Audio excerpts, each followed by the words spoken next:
Chase me, Susie! Chase me! Good.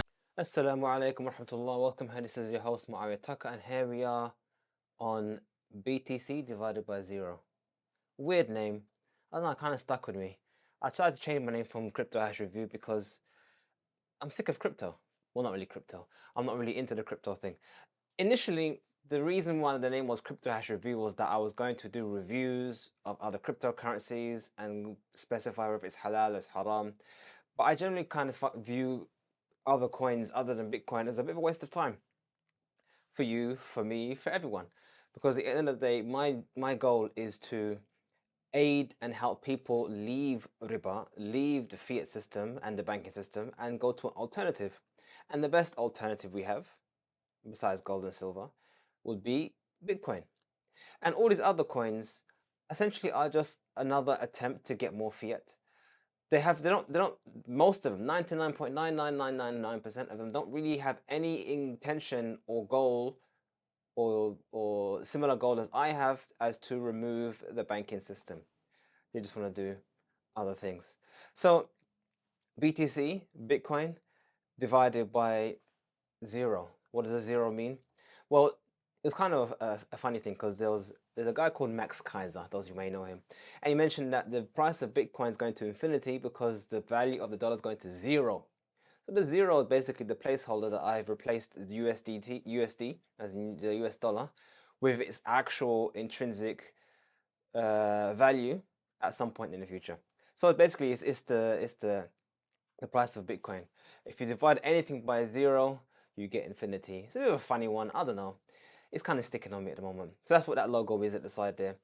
It's a BTC and it's a zero around it and it's divided into half. So that explains what that is. Anyway, so I want to continue with this question. Why do ulama get fatawa wrong? Now, I'll be honest with you. I've been dreading this video and I actually didn't think I'll ever make it. But I feel that I feel there will be value in this discussion. So what am I talking about? So essentially, a few last week I think it was, I translated a video of Shaykh Al-Khadlan about his view on Bitcoin, and I put it out there for people to benefit from. Now, generally speaking, many people have asked me from way back, from 2020 even, to translate stuff from the ulama about Bitcoin. And I've always avoided that. And the reason being is that I wanted people to understand what Bitcoin is so they can navigate this thing themselves. Meaning that if a sheikh says Bitcoin is halal or haram, and the way that the sheikh describes Bitcoin isn't reflective of reality, then that will help the individual navigate whether or not this fatwa is something we should consider or factor in. Because if someone says to you, this bottle drink is haram because it intoxicates, and you know it doesn't intoxicate, then you know that although the sheikh is a good sheikh, he's got knowledge, his fatwa isn't valid because he hasn't, he's been misinformed, or his perception, I should say, of the fatwa, of the reality of this drink is incorrect. So I've mainly focused on teaching people about how money works, how banking works, how the economy works, how Bitcoin works, that underneath the hood, and how to different ways you can use it, and most importantly, how you can use it to escape riba. The system we all know is haram. We all agree that fiat is haram. The banking system, all that kind of stuff. So there's no real objection really to that reality. So I focused on that, and I avoided talking about the fatawa because I kind of felt it was almost like a it's like a give a man a fish rather than a net kind of situation. You can give a man a fish and he can eat for the day, but he's still hungry. He still can't feed himself. I preferred the method of giving you the net. However, in all my attempts, in all the years I've been doing this, there's still a large majority of people who, well, not majority, a large number of people who just want the fish and don't care about the net. They just want to know, what does Shaykh so-and-so say, what Shaykh so-and-so say, and done. So I guess I had to kind of bring this up. I mean, I did start, I think, last year by replying to Asim al Hakim's video on Bitcoin Haram, probably most shared one. I think because he's taken to be a sheikh and he speaks English. And also I did a commentary on Tariq al-Diwani, his view on Bitcoin, or I could say his tawaqquf, his abstention, or abstaining from having a view, the whys and whatnot. So those two videos, if you can get benefit from them, I think there's value in those. Still, obviously. So back to the point. So I translated the video of Khadlan, set it out, and obviously you have those who have taken a certain position, they've taken it personally, and they've replied with insults and fatwa spamming Shaykh Sulaiman al-Rahili's fatwa.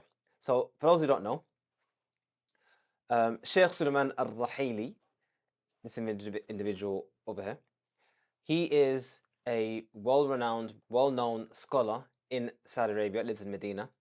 I know him well, and when I say I know him well, not personally, he's not a personal friend, but when I was studying in Medina, I took a fancy to the Sheikh, loved the Sheikh, and the reason being is because his speciality is usul al-fiqh and qawa'id fiqhiyah. What does that mean? So fiqh, or Islamic jurisprudence, is based on a foundation, usul, basically foundations. And these tools, these foundations, are used to extract rulings from the text. So a person can be a faqih, a person could be a knowledgeable person on fiqh, on Islamic rulings, meaning that he knows the rules and regulations for a large number of things. You could say, yeah, say if you ask him, Sheikh, is it permissible to pray on a plane? He knows the answer. If you Sheikh, is it permissible to drink alcohol from in the desert? I'm going to die. He knows the answer. So he knows fiqh.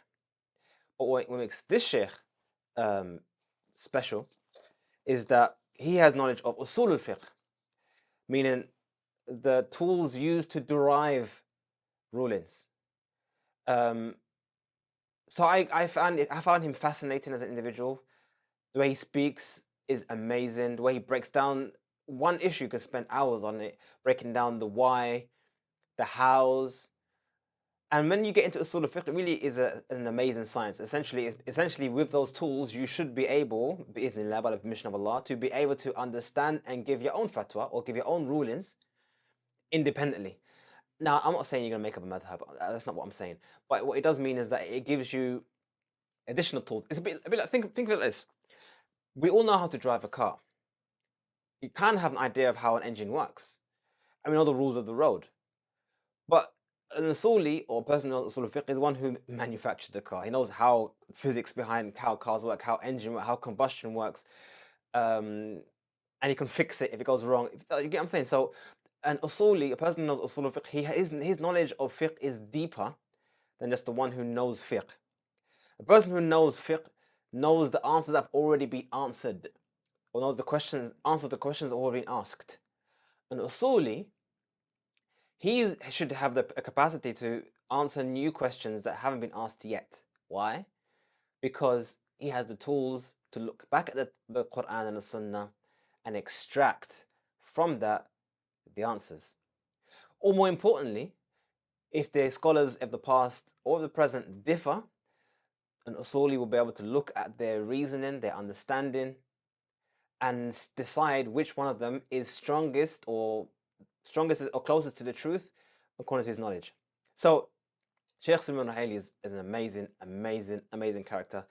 And because of that, ironically, because of that, he used to have a lesson in Masjid Dhul Nurayn, which is Masjid Uthman, just outside the Haram in Medina. And I used to always go there and make sure I sat right in front of him. When I say right in front of him, I mean as this camera is in front of me, the Sheikh was in front of me. It was just a thing. I became obsessed almost.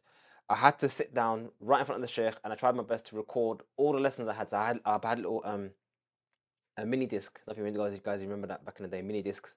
So I recorded it on my mini disc, so I've still got them actually in the other room, the mini discs, from the Shaykh. So yeah, fascinating Shaykh, lovely Shaykh, and the Shaykh now here.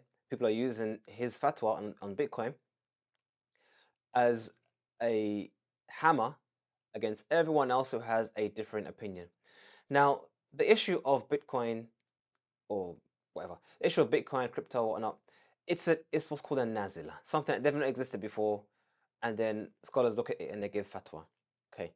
And scholars would differ. Like scholars have differed in the past about many things, they differ today about many things. And it's disappointing.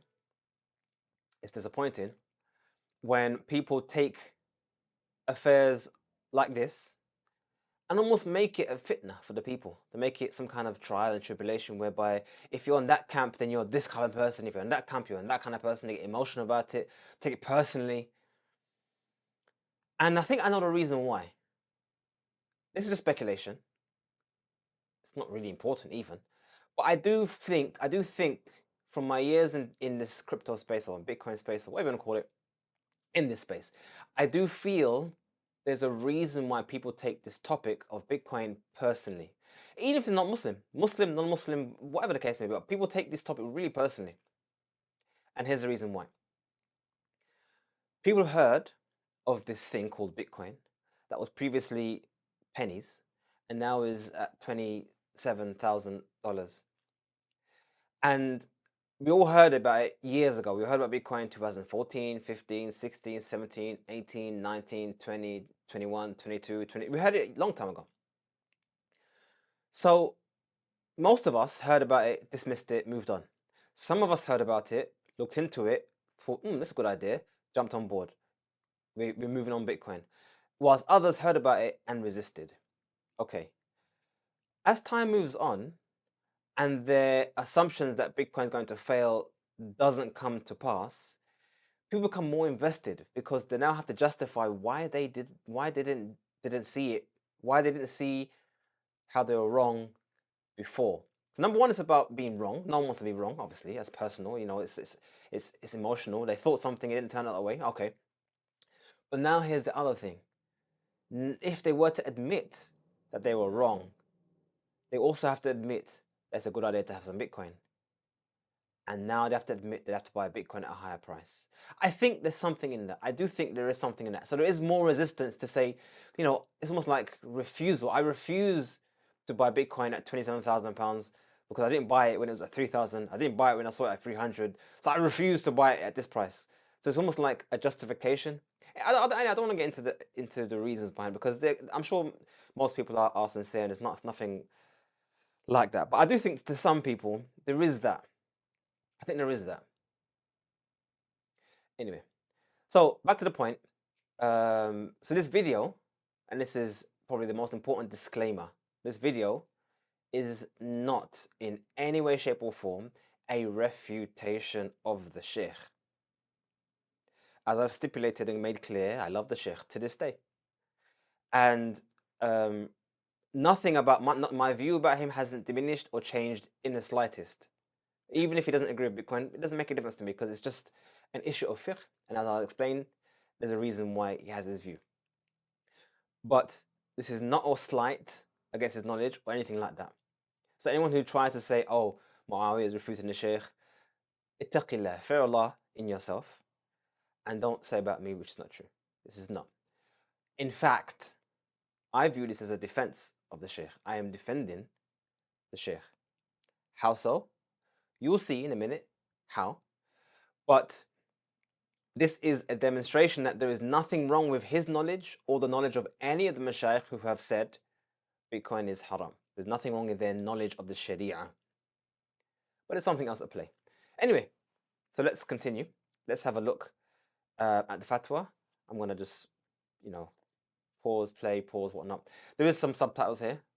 I didn't make the subtitles, so if there's any mistranslations, it's not my fault.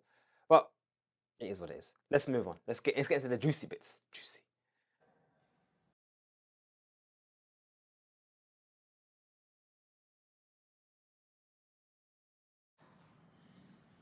أمر شغل الناس كثيرا وفتن الناس كثيرا. So he's obviously asked about Bitcoin and crypto, and he's saying this is something which is busied many people and caused a trial and tribulation for many people. Now, one of the first things you must always stipulate or point out in these kind of fatwa is the broad nature of the fatwa. Crypto. We are talking about Bitcoin, not crypto. Crypto is a whole category, and there's thousands and thousands and thousands of things inside that. Some things are outright scams and Ponzi schemes and pyramid schemes. Some of them are good attempts at something, but using in a scammy way. And some things are just projects, whatever. The point is, it's everything. So to have an opinion on the whole sector will be very difficult. It'd be very difficult to have one single view on all of them, because they will all by its very nature be different. So take that as a pinch of salt as we progress in this conversation. وهو ما يسمى بالعملات الرقمية أو العملات الإلكترونية. So the Shaykh is talking about, we have currencies, what's called umla, currency, al-raqmiyya. So in Arabic, they call cryptos umla raqmiyya, a number currency, Is that a good way of describing it? A number currency? Yeah, I guess it's a currency which its units are just numbers. Maybe. Okay. And then he has al-umla al-elektroniya, electric money. And he's gonna explain the difference between the two. وقبل أن أتكلم عن العملات الإلكترونية أقول يا إخوة في المصطلحات الدارجة والموجودة هناك النقود الإلكترونية. So before he gets into the definition of crypto, there is something called electronic money. هناك العملات الرقمية.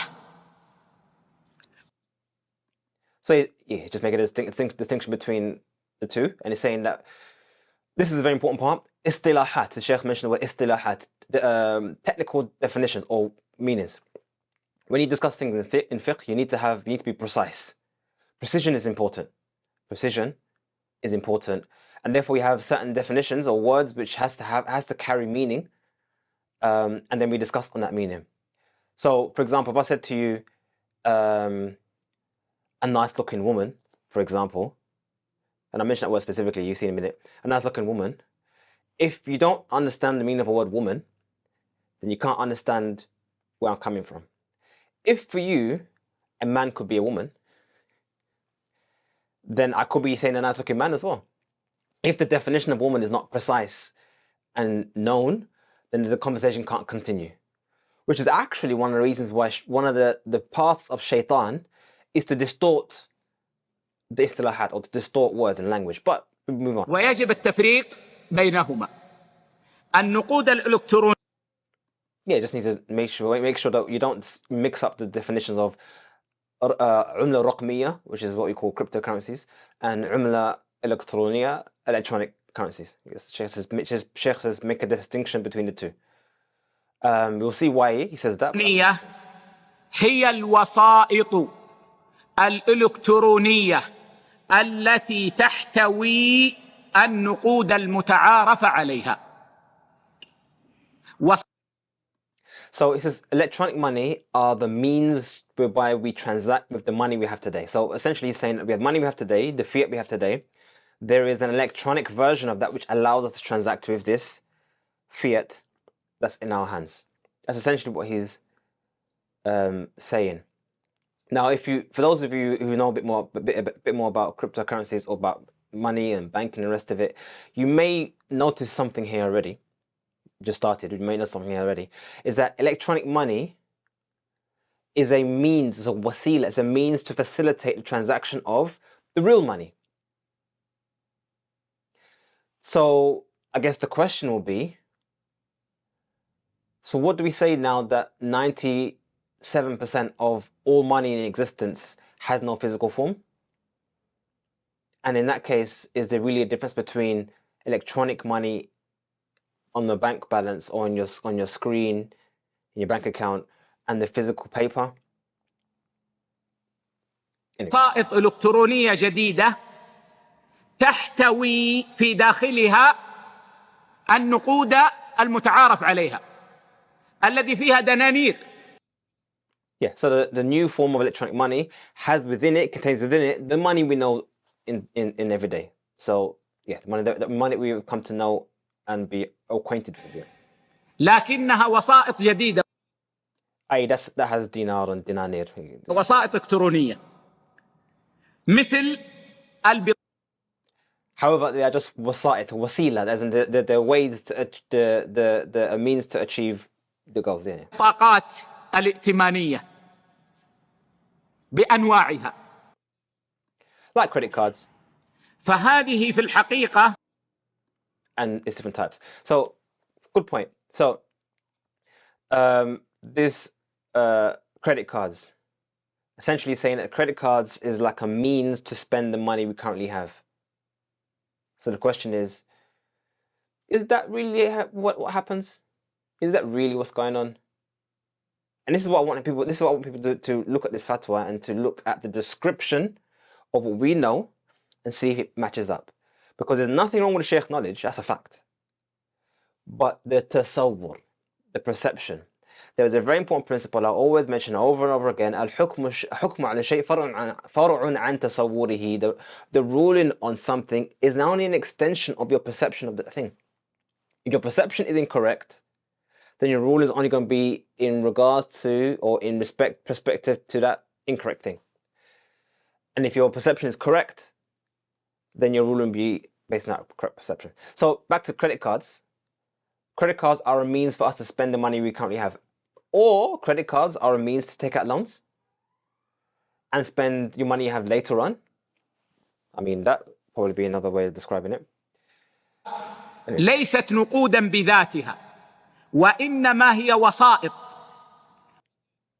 So this electronic money is not really money in itself, in its essence. وأما النقود فهي العملات الموجودة. But they're only a means to meet middlemen, the thing in the middle between us and the thing we actually want. فهذه. As for real money, then it's the currency. As for the real money, then it's the currency. So you're saying electronic money is a means to spend the actual currency, but the electronic money isn't the currency. Do you get that? So you're saying that the electronic money is a means to spend the actual real currency, but electronic money isn't the currency itself. That's what the Shaykh is saying. Those of you who may know more about the banking system and how it works would know that realistically, this fiduciary media is all different types and they're all pretty much the same thing. But let's continue. There's lots to continue. يعني من جهة أصلها جائزة لكن يبقى النظر في التعامل بها. So from in principle, the Shaykh is saying it's permissible to use this electronic money. It's permissible to use electronic representations of your money in an account to achieve your goal you want. So my money's my actual money is in the bank account. It's sitting there. I'm using this electronic money to facilitate the spending of that money. That's what the Shaykh is saying. Yeah. هل هو طريق؟ So basically saying in principle that's fine. If that's how it is, then that's fine. And I guess you can almost bring in that analogy like in the past with gold. Gold's in the vault. I'm using this check to transact. So we can see here there's a parallel in his understanding and the شرعية أو ليست شرعية. لكن لا نريد أن. So now we have to now we've discussed obviously that electronic money is in principle fine. Then we can discuss what's the ruling of. الآن. وأما Is it permissible Islamically or not permissible? So now that we've decided or we've agreed that what it is, I mean, as the Shaykh said, now we see what it is it permissible to do it. But again, I would say if you look at how banks work, how credit cards work, how this electronic money works. Is it really a means to transact with something else or not? I mean, okay, let me just get to the point. When you go to the bank and you spend, like at Tesco's, information, essentially message is sent to the bank of the transaction, and things are done in the background to, you could say, facilitate to communicate between your bank and the merchant's bank that I have the money, you're going to make a transaction, it's going to be in your bank account, and then the transaction is concluded, and at some later date, the bank actually settles the final transaction, this final settlement later on. So from that perspective, like in debit cards, that's essentially how it works. Credit cards a bit different because obviously you're taking out credit, you're taking out a loan, and then you just pay back that loan at a later date. But the point here is, by the very nature of the actual bank balances, there is no final settlement at transaction. There's a middle thing. There's a thing going on in between which leads to final settlement at a later date. So that's, from that perspective, the Sheikh is correct. Whether or not it's any different though, العملات الرقمية the Sheikh doesn't want to get into that discussion right now, so that's fine. فهي نقد حاسوبي As for cryptocurrencies or digital currencies or إلكتروني يقوم على حسابات, then it is a currency that is a computer-based currency. He says naqd hasubi. So he's describing it in Arabic, but obviously it's not. It's a new thing. So, however, generally speaking, in Arabic, you describe things as they are, as in description would be as they are, and very straightforward in its description. For example, al-mir'ah, a mirror, comes from the word ra'a, which means to see, on the pattern of mif'ala, which is the pattern of a tool. So if you put that together, tool and see, then a mirror is just a tool to see. So its name of a mirror is actually describing what the thing does. So same thing here, saying that it's a currency which is a computer-based currency. It's describing what معقدة يصعب كشفها ومجالها. So it happens, or the currencies occur on very complicated calculations, I guess you could say. That's what it says here, complicated accounts. الشبكات الإلكترونية. It's difficult to uncover these accounts. يعني انتبهوا يا إخوة، هي أولا عملات, and it exists on this network, this electronic network. So already we're seeing a perception here which may not be reflective entirely of reality. But again, the problem here is the Sheikh is talking about cryptocurrencies, and that may be true of some, like Monero, for example. It's difficult to decipher whose account and what's actually happening in the transactions when you're selling something due to its the ring thing. I forgot what to call it. I'm not a Monero fan, but all that Zcash using oh, my mind's going blank. Why is it going blank? Using ZK snarks. Anyway, point is, what's actually happened? There's a level of privacy within the transactions that you can't necessarily observe what's happening. So yeah, but if we were to draw this question back into Bitcoin, not all cryptocurrencies, but specifically Bitcoin, then we would say actually the accounts of Bitcoin is very straightforward. It's not difficult. It's very straightforward to see what's actually happening. There's nothing obscure about the transaction of Bitcoin. So the Sheikh is correct. As a whole, there are definitely some cryptocurrencies where the actual accounts are obscure and hard to see, but that's not the same case with all or even most, and definitely the case of Bitcoin. And it does exist on the network, on an electronic network, but the caveat being, you don't need the internet specifically for it to work. Bitcoin can work on radio, it can work on telephone, work on رقمية تعتمد على أرقام حسابية معقدة جدا. So it says, pay attention. First and foremost, it is a number-based currency. يصعب كشفها.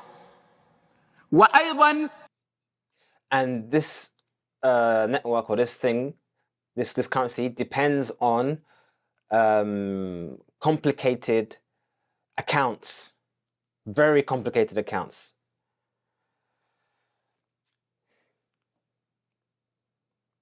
Yeah. مجالها هو الشبكة الإلكترونية. يعني It's difficult to reveal these accounts, difficult to see these accounts. So again, bringing it back to Bitcoin, I'm focusing on Bitcoin here. That's not the case with Bitcoin. You can see exactly what happens to the accounts. It's straightforward. Every transaction is literally what's called a UTXO, or unspent Bitcoin transaction. You see one Bitcoin comes in here, and the other side, half goes here and half goes. You can literally see exactly what's happening. So there's nothing difficult about it. I mean, the only difficulty in Bitcoin really is only in the proof of work. Finding that nonce, that specific number that finalizes the block, that can only be found through trial and error. That's the only thing difficult about Bitcoin, but beyond that, everything else is open and transparent and visible to all.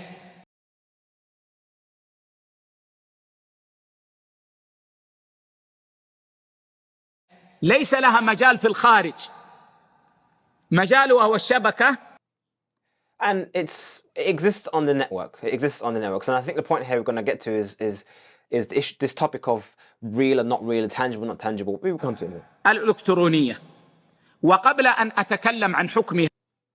It has no reality outside the network. So we come into it. So we come into the age-old discussion about tangible, not tangible. So these cryptocurrencies have no reality, no essence in outside the network. ينبغي أن نعلم أن النقد المعتبر شرعا على نوعين، وهذا مهم جدا. So before we discuss about the ruling of it, أني رأيت أن كثيرا من طلاب العلم الذين تكلموا في العمولات. It's important to know that the accepted types of currencies are two types. That's what Shaykh is saying here. The two accepted types of currencies are two types. I'm assuming here, from the way in which he said that, is that there are only two types of currencies that are accepted. Not that there are currently two types. I don't think that's what he's saying. I think he's saying that there are only two types that are accepted as currencies in Islam. الرقمية. And this is very important. So if I said to you, the only way you can make me happy is to buy me a burger or buy me some chips. If you understood that sentence, if you bought me a doner kebab, then you know it's not gonna make me happy, because I just said the only way you can do that is chips, burger. The Shaykh is saying the only two ways that currency is allowed is these two types. لا يعرفون حقيقة النقد شرعا ويخلطون الأمور ببعضها. النقد المعتبر شرعا. So this is important. Shaykh said here is very important.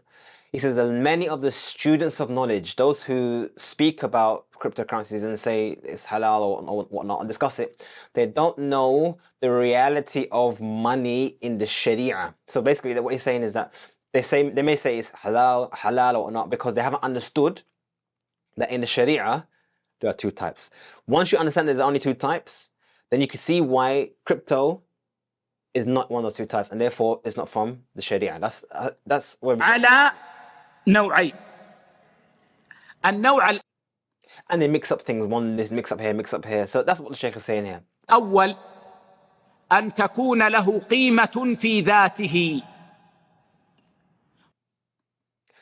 The currencies that are accepted in the Sharia, in Islamic law, are two types. And generally speaking, as a principle, Islamic principle, again, nothing wrong with the Shaykh's knowledge. As an Islamic principle, that's a sound principle. For example, if I said to you, there's only two types of water. Yeah? And one of those types you can do wudu with, and the other one you can't do wudu with. As a principle, that'd be something okay to accept. There's only two types of water. Therefore, you have to ask yourself, is this water from that type or that type? You can build from that principle. The question is, however, are there only two types of water? And like we have here, he said the only two types of currencies. The question is that the case? Are there only two types of currencies? ويتعارف الناس على المقايضة به أن تكون. And the first type of currency is that which has value in and of itself. Now, I've always said to people in the past that one of the difficulties and challenges we're going to have as a ummah, as a Muslims, dealing with cryptocurrency or dealing with Bitcoin, is dealing with the innovative nature of Bitcoin. Bitcoin is essentially a first of its kind. We've never really had a means to have ownership or possession of that which was not tangible beforehand. So essentially, anything which was knowledge-based, information-based, there was no real way of capturing it and owning it without external laws. I can say, for example, copyright.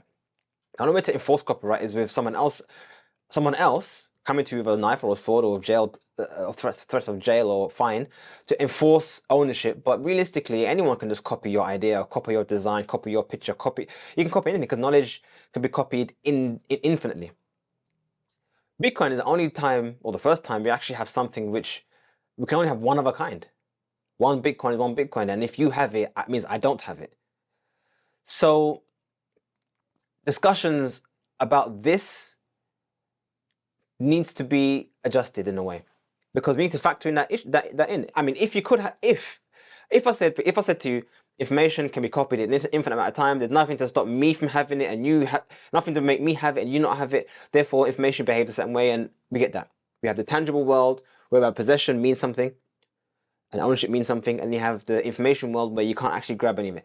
But if we were able to have information that we can have possession and ownership and stop someone from using it and accessing it, and it now behaves like a real thing, what does that mean?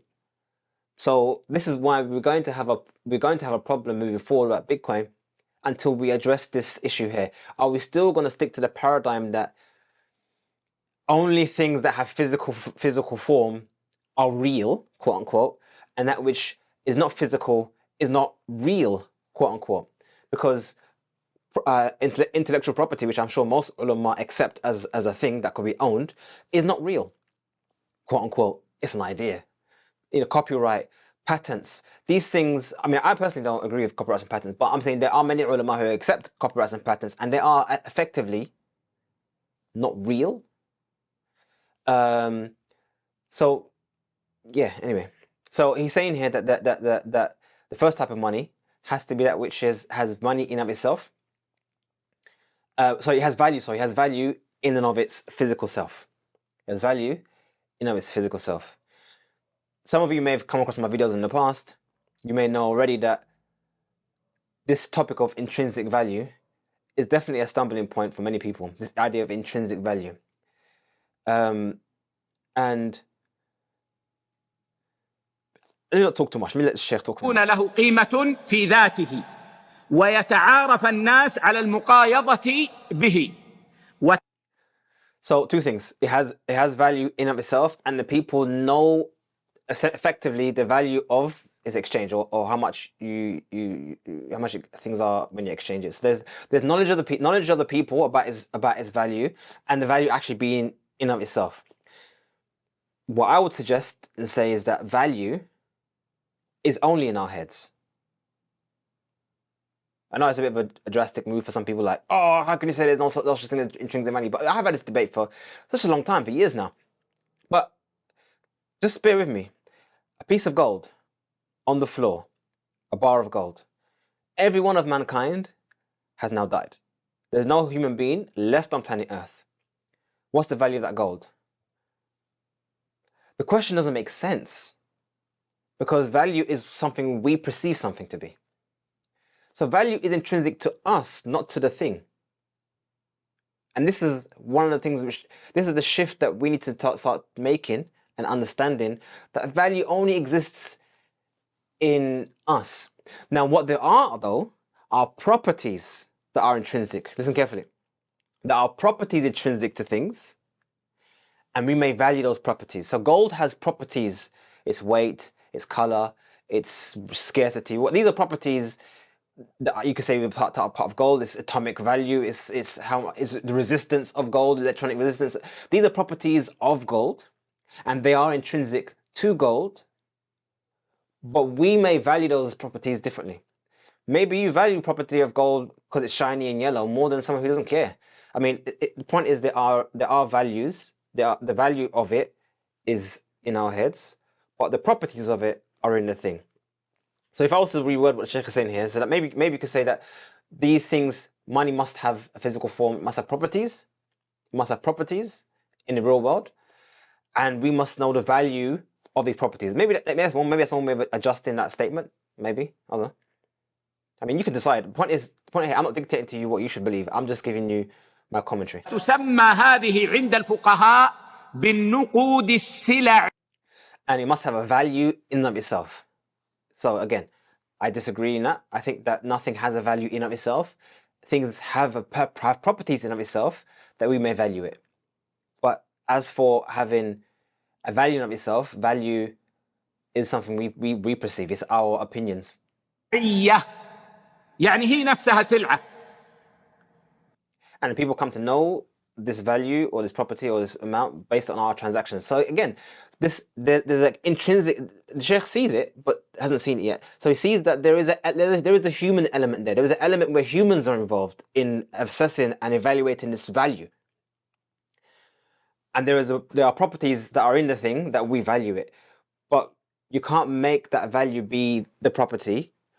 It's us, basically.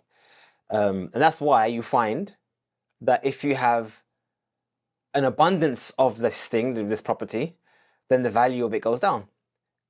It's not because the property changed, it's because of our perception and our view of the ease of achieving that property has changed. كالذهب. الذهب يا إخوة. And the scholars of the past and present have called this type of money money which is sil'a, it's like a product that you sell, like a product. Now, again, historically speaking, let's go prior to Bitcoin. This makes perfect sense. We would say as Muslims, money has to be something which is tangible, has value in itself, because in the physicality of the thing, there's scarcity. Yeah, and I guess the value of that thing will be determined by its scarcity, by us and whatnot. But it has to be something which is there, because if it's knowledge, then by its very nature, there is no such thing as scarcity. So therefore, you can't really attribute even value to that thing or even possession to that thing, because it's just knowledge. You get what I'm saying? So that's one reason why you might say that money must be tangible, because if I have it, and you don't have it. And if I give it to you, now you have it, I don't have it. So in that physicality, there are properties which makes it money. له قيمة في نفسه. So in and of itself, it's a product. والفضة والنحاس. Like gold. وغير ذلك مما له. So gold, it has value in itself. And like I said to you, gold has properties in itself that we value. له قيمة في ذاته. Like silver. ويدخل في هذا النقود الورقية عندما كانت. And other things that has value in and of itself. That's what Shaykh is saying. But like I said, I'm not, there's nothing wrong with the Shaykh knowledge of the Sharia, but I'm saying that the perception of value, the concept of value, which is not a Shari'i thing, it's just a a human thing or intellectual thing, I don't agree with it. You can decide yourself if you agree with it, but I feel that copper, what makes copper different from silver, different from gold, are properties within the thing that I value. Maybe it could be the case that you value silver right now more than anything else, because silver has properties to do with shifa, to do with medicine, to do with treatments. Anyway, I'm going on. ترجع وتغطى بالذهب أو الفضة. قديما كان الدينار يغطى بالذهب أو الفضة. الريال السعودي كان يغطى. And this, the extension of this type of currency, which is نقود سلعية, or this physical product-based currency, is paper money. If the paper money is backed by gold and silver, essentially it's a representation. It's a representation of the thing. So the thing is over there. This paper just represents that thing. بالفضة. فهذه العملة الورقية نائبة عن شيء له قيمة وهو. So in the past, the dinar used to be covered by gold and silver, so he says. But I mean, dinar specifically is gold, dirham is silver, but he's going to continue by saying, talking about Saudi riyal. ذهب أو الفضة. فهذه So the Saudi riyal used to be covered or backed by silver. نقود سلعية. والنوع الثاني النقود التي لا قيمة. So this paper money was actually just, its value kind of extends to that because it is that. Basically. لها في ذاتها. Hey, gold or silver. وإنما تستمد قيمتها This money is basically product. من قوة. So before we move on to that, just a brief history on Saudi riyal. So yeah, Saudi riyal went through, I'm going to be quick. So Saudi riyal was literally, the Saudis used to have silver coins. When people used to come for Hajj, what the government did is that they issued a Hajj currency, which is like, they had all different languages and whatnot. So when you came to your country to exchange your currency for this Hajj currency, you'd spend it while you're in Hajj, and when you leave, you give back that currency to the airport or whatever, and you get back your currency. But those Saudis or locals who received that Hajj currency, they can now take that to the bank and get their Saudi coins, silver coins. That's how it began. And then after that, the government made it generic. So there was now paper money to back this silver coin. And it had written on it, redeemable for silver. So you could go to the bank and exchange it, whatnot. And the ulama at the time spoke about this. I think it was in the 70s, 60s. And ulama spoke about this. What does this paper mean? Is it halal? Is it not? And they decided that it's the same as what it is. But then the shift came, where they removed that redeemable part and the money became its own thing. And the ulama had a big discussion with the Central Bank of Saudi Arabia and other people that had translation and whatnot, and they issued a fatwa saying it's permissible and whatnot. But that's how the change happened in Saudi. It happened in the 70s actually. This happened very recently. Mohammed Amin Shanqiti and other ulama disagreed. They said no, we don't accept this. And then some of them changed their minds, some of them died like that. And I think majority accepted it anyway. But essentially, that's what happened in the Saudi riyal.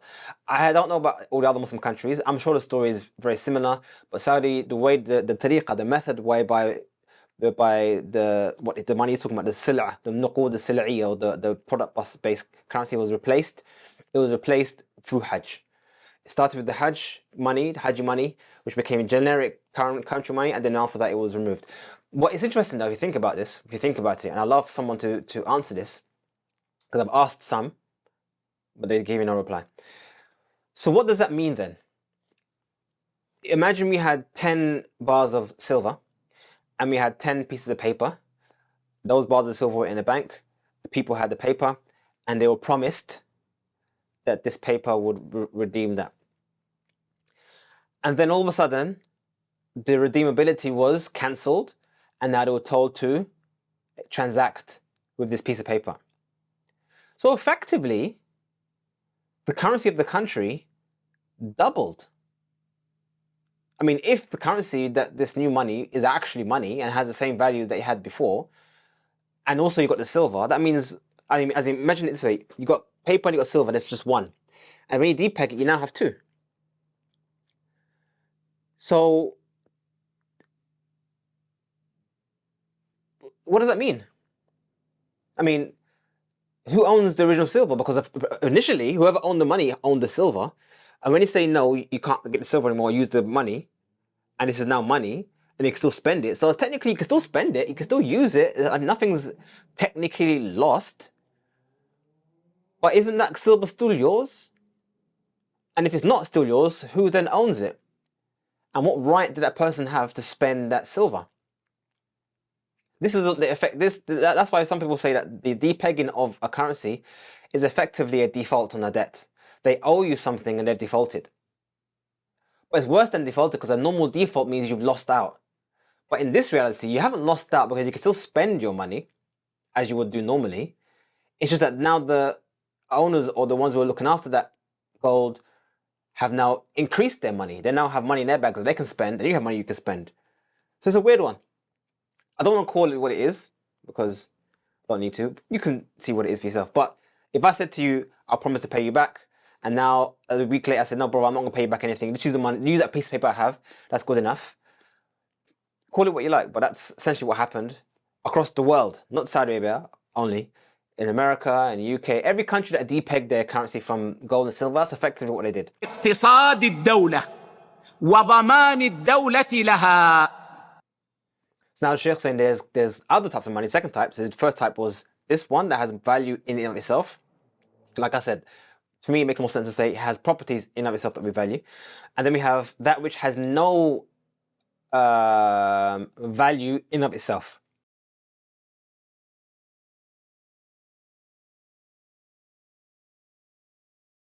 اقتصاد الدولة وضمان الدولة لها.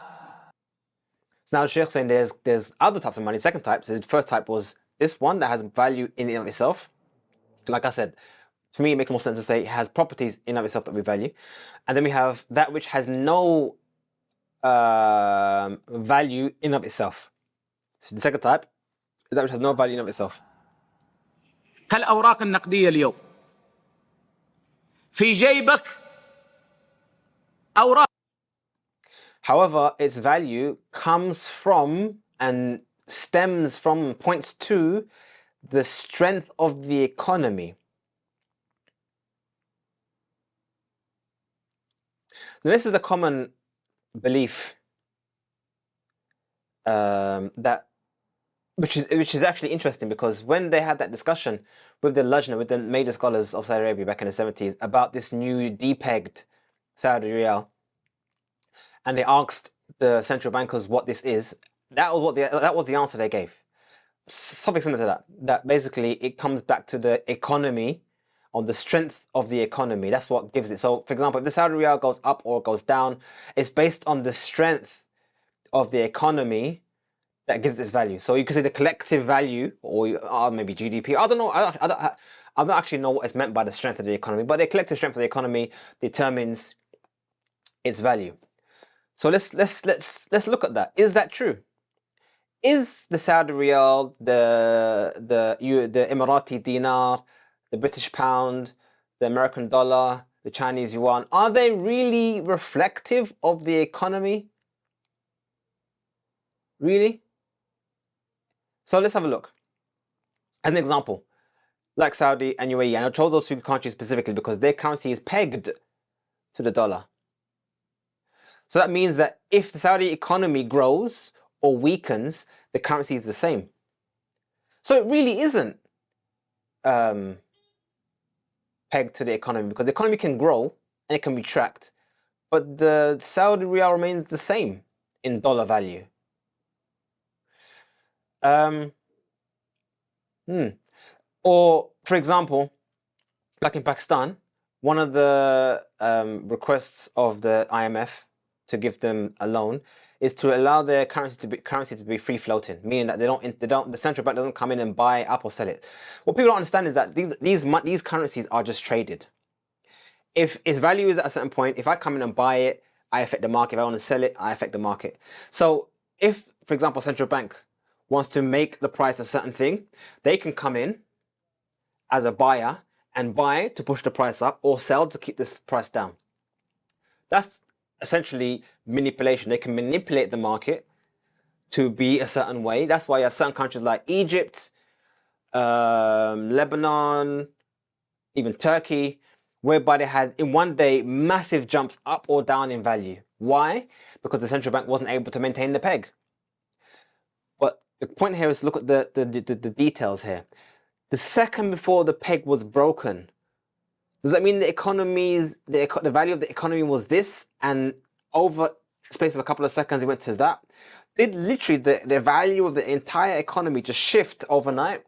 Or were there factors outside of the economy and the strength of the economy which affected its value? So it's not really, as in the currency we have, fiat currency, isn't really a reflection of the currency of the economy.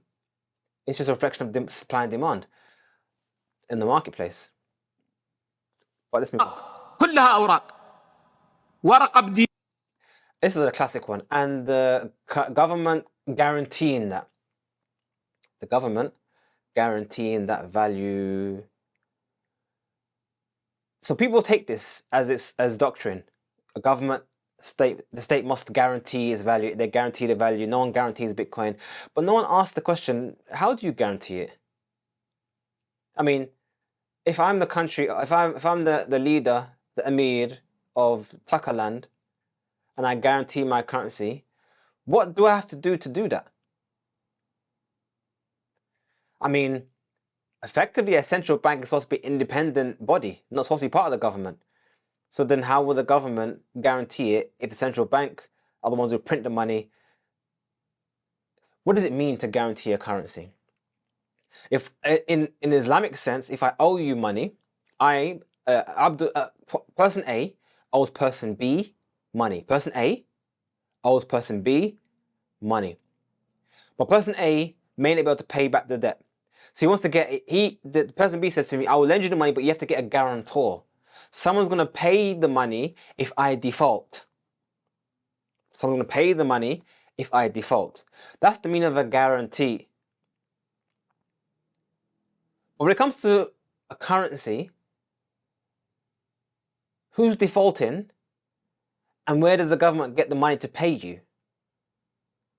In reality, what you find is that it's not as people think it is. I've heard even like in Janet Yellen and other people, and that woman who's really anti-crypto at the moment. She's begins with W. I can't remember her name, but she mentioned about Bitcoin. Bitcoin, we guarantee the dollar. Yeah, but how do you guarantee the dollar? What do you have to do to guarantee its value? And if that's the case, why do we have inflation rate at a certain point that is higher than they expected and they're trying to bring it down? I mean, this shows that you don't actually have control over your currency. So then how do you guarantee anything? I mean, one thing we do know is that there are government bodies which guarantee bank defaults. So if you have a certain amount of money in a bank and the bank goes into administration, goes bankrupt, the government or the FDIC or something is called in America or something else in England, they come in and they pay you back the money that was lost in the bankruptcy, but only up to a certain point. As they can, this is where the guarantee comes into play. The guarantee means if someone defaults, they come in and pay you. So the bank defaults, can't pay you your money, they will come in and pay you money and make you whole again, but only to a certain point, because they don't have an infinite bucket of water, infinite bucket of money. Which is why right now people are moving from smaller banks to larger banks, because they fear that their capital allocation, or the amount of money they have in the bank, is more than the threshold of guarantee. Anyway, the point is, this claim that this currency is guaranteed by the government or backed by the government, you really have to ask the question, what does that even mean? And how can the government back it? I mean, they don't have infinite money. I mean, and again, how would you even back? How does the government back paying you with money with the same money? Anyway, just look at Lebanon to see what that means. Look at Lebanon to see what government back means. واختها مثلها Like the fiat currency of today that Sheikh's talking about. ب10 دنانير. In your pocket, it's just paper. All of this paper. هل القيمة في الورقة نفسها Dinar. نفسها ما لها قيمة؟ هل لها غطاء الآن؟ الغطاء هذا انتهى. Another one, not paper, is 10 dinars. من أين يكتسب الدينار قيمته؟ Is the value in من قوة اقتصاد الكويت. It has no value. طالما أن الاقتصاد قوي. Is it backed by gold? Nope. Gold is فالعملة قوية وثابتة. Where does the money come from? The dinar and dirham? لولا قدر الله. It comes from the strength of Kuwait. I guess Sheikh is sitting in Kuwait right when he said this is Saudi, but maybe he said that because he's there. Yeah,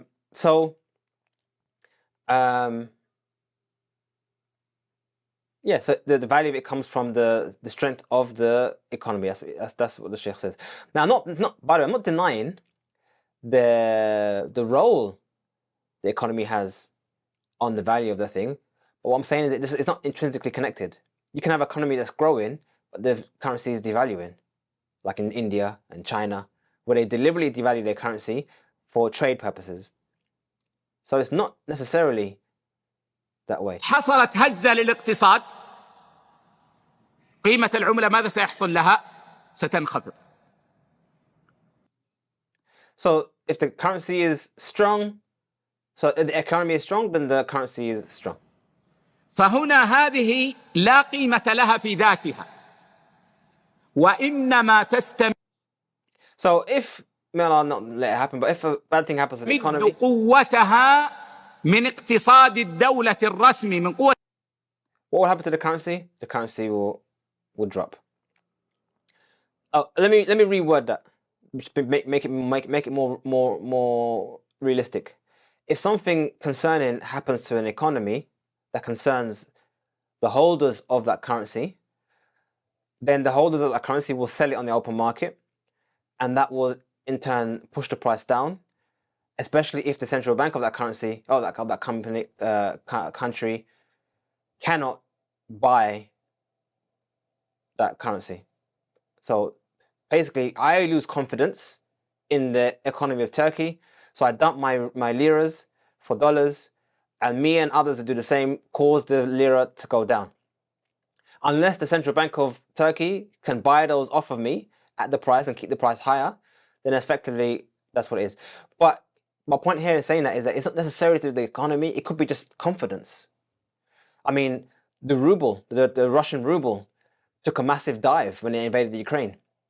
But the economy of Russia, nothing changed in that short space of time. And then it bounced back heavily. Again, the economy, nothing changed. The price of the ruble shifted drastically down and drastically up, but the economy remained the same. What did change though is confidence. People had rubles, large number of rubles, they dumped it in the open market. And then when Russia tried to jump in and sell what their assets they have and pushed it back up, then the price, you get what I'm saying? So the price of it isn't actually intrinsically tied to the economy like that. Although the economy would have a say, obviously, meaning if an economy is strong, I'm confident in investing in that country. I'll buy up their currencies and the price will come up. If they raise interest rates and the economy is good, I want to get a good return on my bank deposits. I'll put into that thing and I'll get higher interest rates in my bank savings. You get that there are many things that are involved in the price of a currency. So this description isn't exactly في الاقتصاد ومن ضمان الدولة لها، ولذلك يكتب عليها هذا الضمان، وهذه تسمى بالنقود الائتمانية. So yeah, just basically repeat what I just said. So the value is not value in itself, it comes from the economy and also by the government guaranteeing that value. Every country is different, but as far as I'm aware, most central banks are supposed to be, in theory at least, separate from the government, but work in the interest of the people. تلك النقود السلعية لأن لها قيمة في ذاتها، هذه نقود ائتمانية. So it's written on the paper that they guarantee it. That's what it's saying. هذان النوعان هما النقد المعتبر. So this is called the trust-based money, هو ائتمان. شرعا. استحضروا هذا في أذهانكم لأن سنستعمله في حكم هذه العملات. وبعض طلاب العلم أجاز العملات الرقمية. So these two types are the two types of recognized currencies. Now, what's interesting, and I mentioned this before, actually, to be honest, all the objections I have about this, I've made videos separately, but I never directed it specifically to the Shaykh, because I know what's going to happen. As soon as this video goes out, I'm going to be attacked. All you're saying is about the Shaykh, how dare you say about the Shaykh, and I'm sure there are going to be some even go to the Shaykh and say, oh Shaykh, there's a person saying this about you, and blah, blah, blah, these small tulab al-ilm. I know what's going to happen. But again, I reiterate, this is nothing against the Shaykh or knowledge of the Shaykh, the Shari'i, the Islamic knowledge of the Shaykh. This is to do with something else, i.e. tasawwur, perception. I guarantee you, I have full confidence, if the Shaykh knew exactly how the economy works, how fiat money works, and exactly how Bitcoin works, we wouldn't be here. And I do believe with confidence that at some point he will know, and this will change. I'm guaranteed. So that's my confidence and my belief in the Shaykh.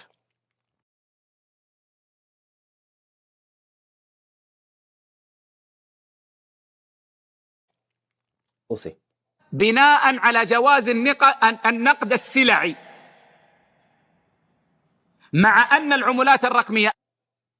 So take these two things in your mind, keep it in your head, because we're going to use these two principles to discuss about cryptocurrencies. Now you know that there are two types of money.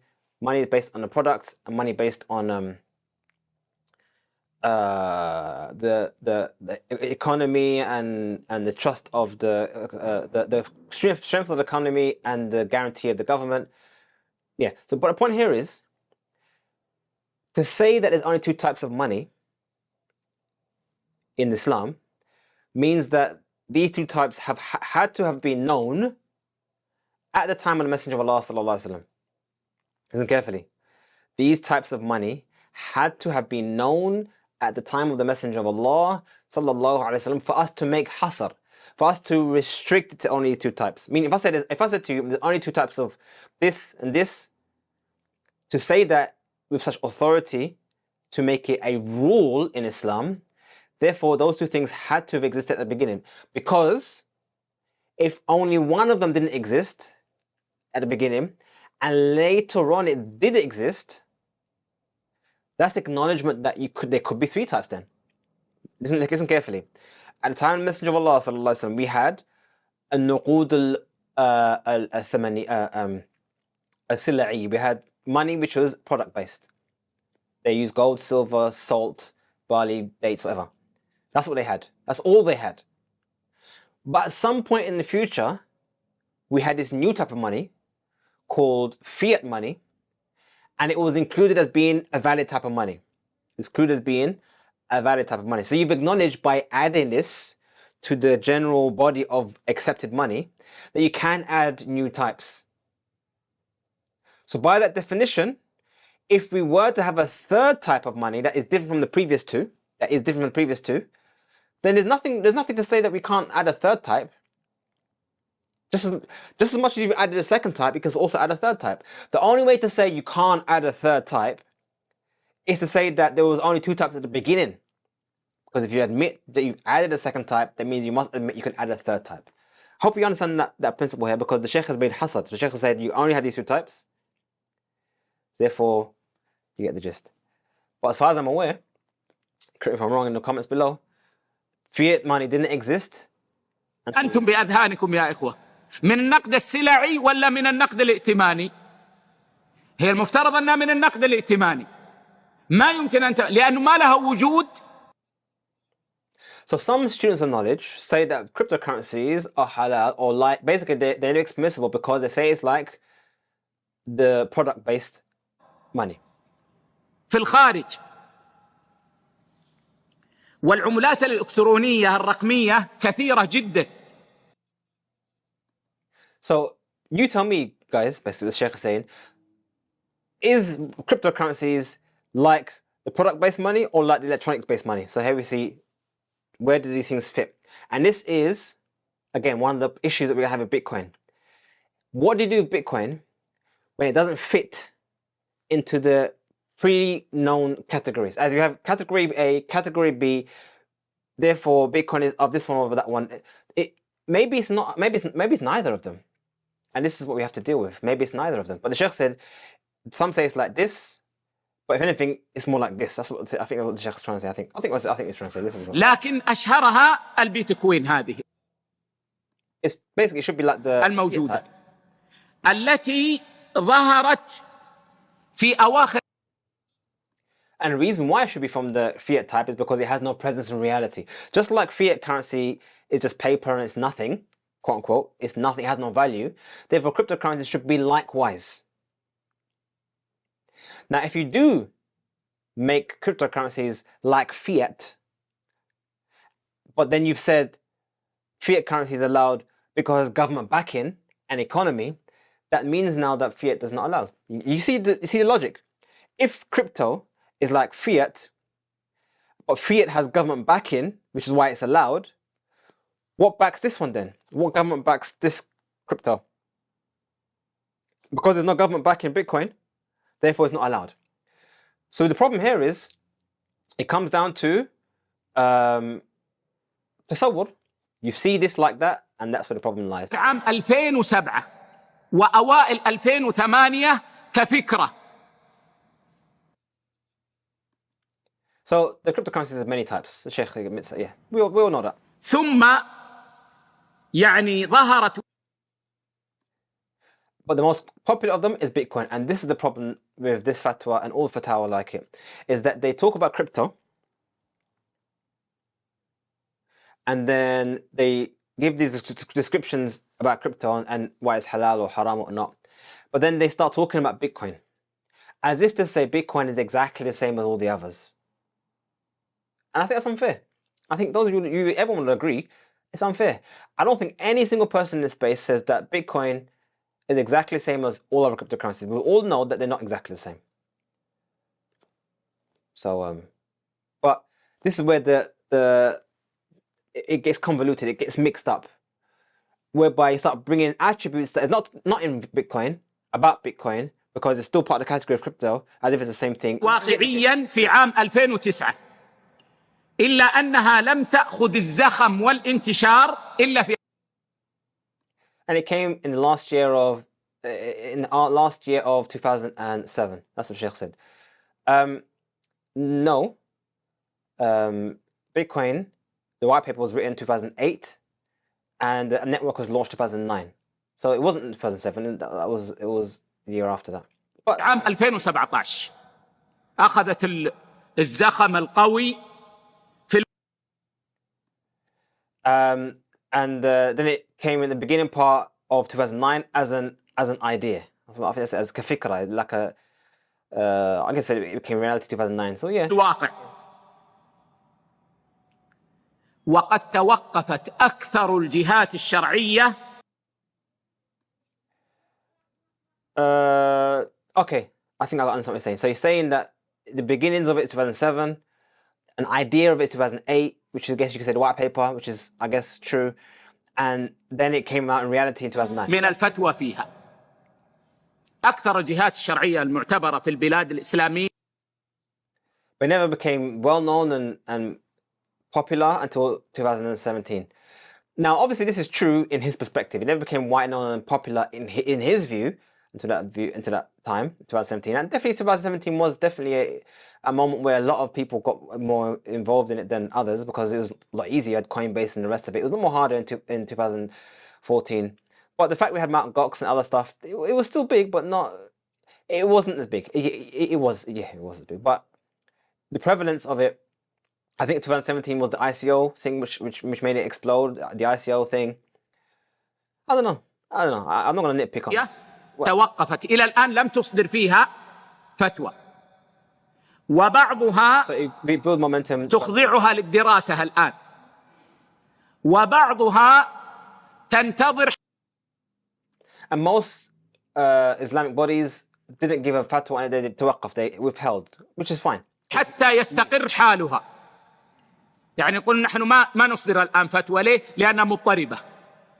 إذا استقر حالها. So most Islamic bodies in Muslim countries have not really issued any official rulings on it. They just had توقف. They've withheld having a particular opinion. Not all, but there is definitely something which is. I mean, even the SEC in America hasn't really issued that guidelines on what it is. So. انكشف حالها تصدر فيها فتوى. And some of them, this is 4 years ago by this video, but some of them are still studying it now. وبعض الجهات الشرعية أصدرت فيها. And some are not going to issue any fatwa until the affair of Bitcoin and cryptocurrencies becomes more well established, which is fine. Again, it's hard to do a study on something which is changing so rapidly, and everyone knows the whole space, things are changing rapidly.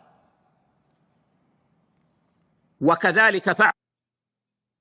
So some say we're not going to issue fatwa because it's not established. It's lots of things. على بعض الباحثين.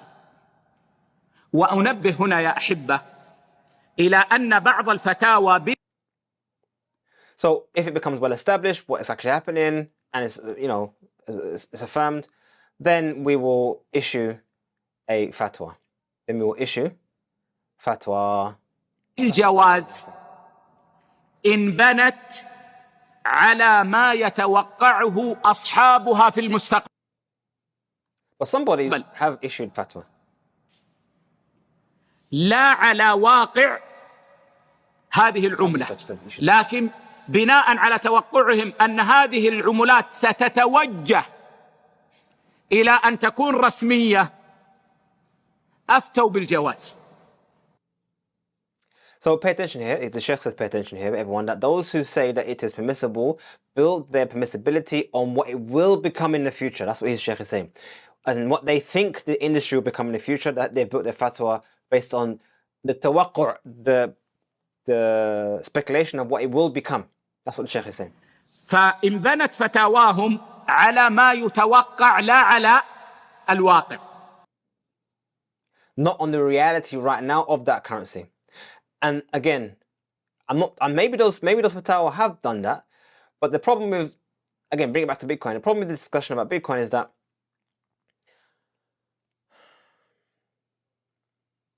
what Bitcoin is right now is what it is, and there's no reason why you can't issue a fatwa. I mean, Bitcoin has been working since 2009.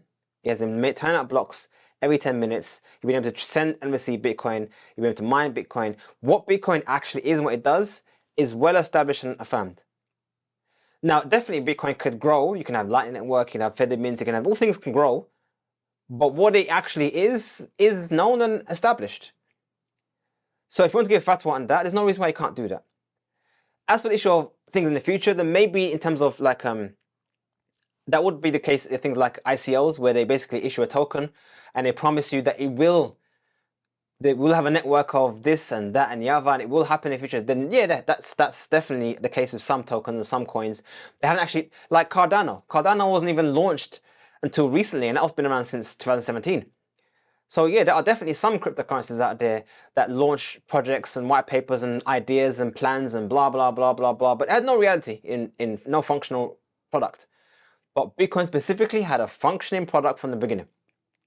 This is why I say, in discussing crypto, all ulama need to be precise. Which is why I initially was called Crypto Hash Review, because I was going to be precise. But then I can't bother with the cryptos. But if you just talk about Bitcoin, it'd be easy for you. If you talk about all of them, you will spend all day. You never. على ما يتوقع لا على الواقع، وهذا لا يستقيم فقها. لماذا؟ So they say that some have given it being permissible because they expect it at one point in the future to become rasmi, to become accepted by the government. And here's another problem here with this issue. That there seems to be a hint, a ra'iha, a smell, that for it to become halal, it must be acknowledged and recognized by the government.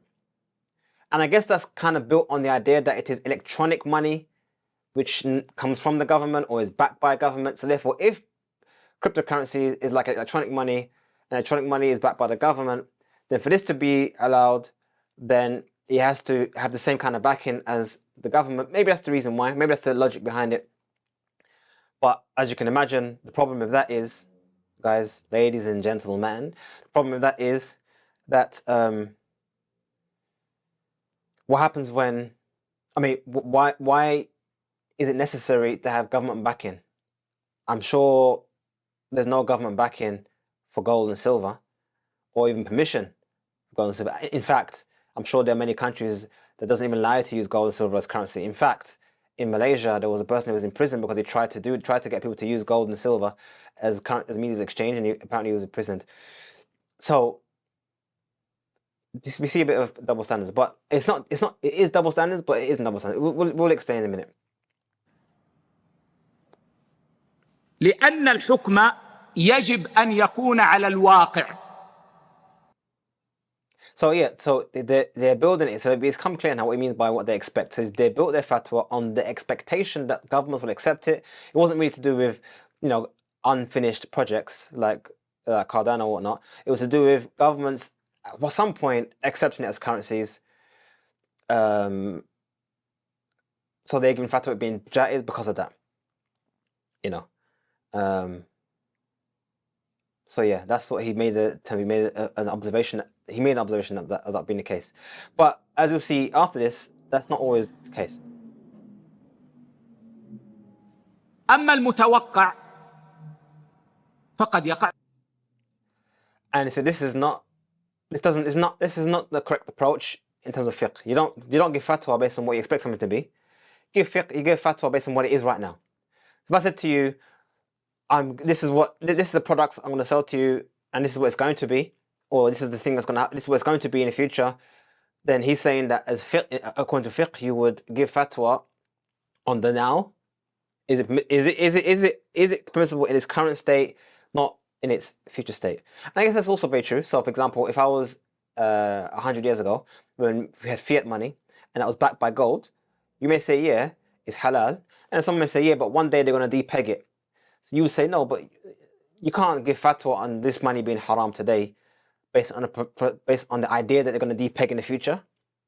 No, we do the fatwa today. So likewise, if something is haram today, you can't give fatwa that it's going to be halal in the future, and based on that future halal is halal today. That's fine. That's a correct thing, and I don't see anything wrong with that. Straightforward. المتوقع غيب يا إخوة. المتوقع غيب يا إخوة. So the expectations are unseen. So, you know. قد يقع وقد لا يقع، لا سيما أنه لا توجد مؤشرات واقعية تدل على المستقبل. So especially when there's no indicators as to what really will happen in the future. Basically, there's nothing which, according to the Shaykh, there's nothing which will actually dictate what will happen in the future. Now, I guess that's subjective, as in what might not be clear to you, might be clear to others. But the Shaykh is correct. If you're gonna do a rule, if you're gonna give a ruling or issue a ruling on something, it should be on something which is real right now, and you can't give a ruling for now based on what it will be in the future. That's fine. ما في مؤشرات واقعية اقتصادية تدل على المستقبل. There's nothing which economically points to the future. There's nothing in the present which points what's going to happen in the future. That's what the Shaykh was saying, basically. فلا يجوز بناء الحكم على المتوقع. نحن نحكم على.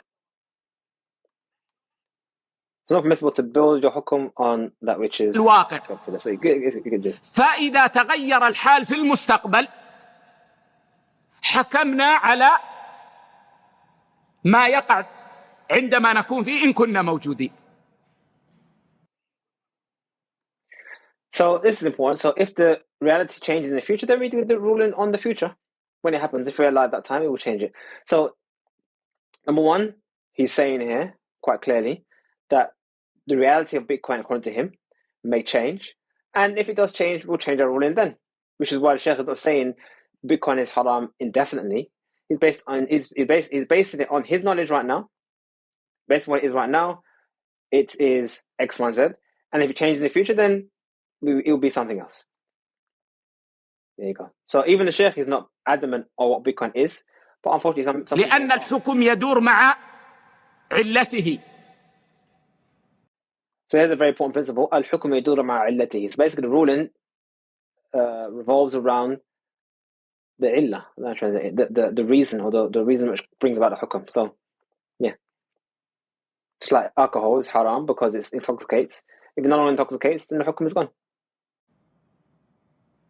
ولأن هذه الفتوى تجرئ الناس على التعامل بها في الواقع الآن. So that fatwa encourages people to involve in it right now. So that's the issue. So if okay, fair enough, Bitcoin will become halal at a day if the government accepts it and becomes halal, blah, blah, blah. But that's the future, not today. But the fatwa that is halal today, based on the future being halal or accepted by the government, it needs people to engage in it right now when it's in its current state today. That's what he's saying. Shaykh saying. الناس إذا قلت أنت يجوز بس ينتظرون أن تقول يجوز. لم ينتظروا حتى يقع ما تقول. So people, when they hear about the fatwa, they won't wait until it gets to that state that makes it permissible later on. They'll just say, if you say permissible, they'll just jump into it. Again, fine, makes sense. مباشرة يتعاملون بها. وهذا لا يجوز. إذن يجب أن يكون الكلام عن هذه العملات الرقمية بحسب واقعها. هذا التنبيه الأول. So, very important point. 100% agree with this. Therefore, it's obligatory to discuss and deal with Bitcoin as it is right now.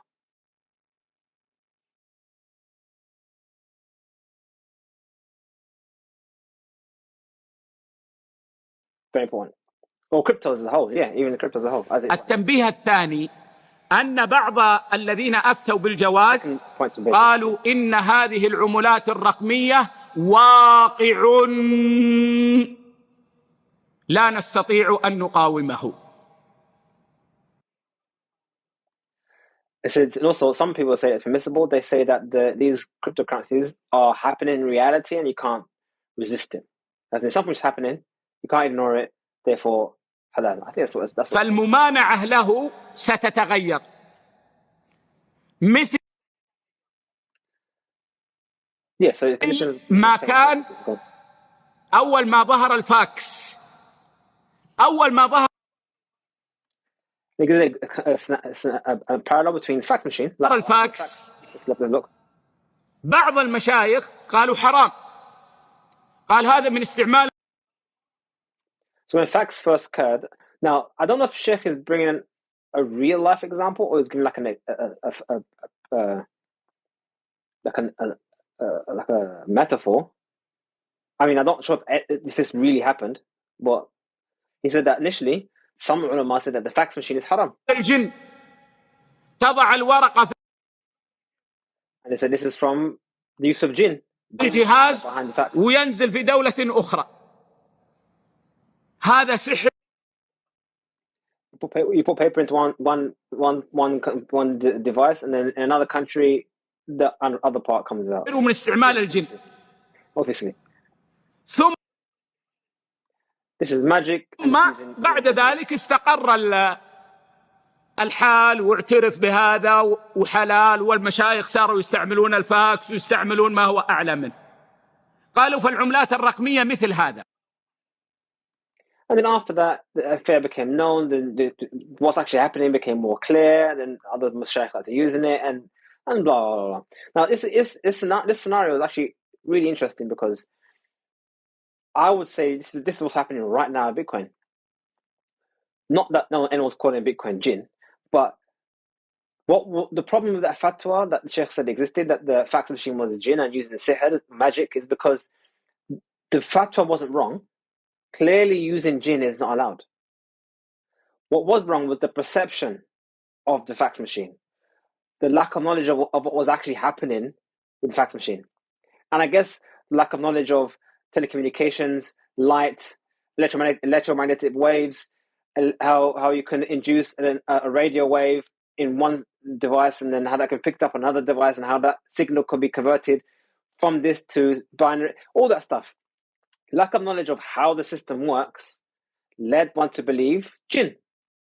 How else does it work? I mean, we know that jinn can travel far and they can do things very quickly. This is obviously jinn. So if it was jinn, then no, that would be haram. So the fatwa is sound. The only thing that's wrong with the fatwa is that it's not reflective of reality. And this is what I propose is happening right now with Bitcoin.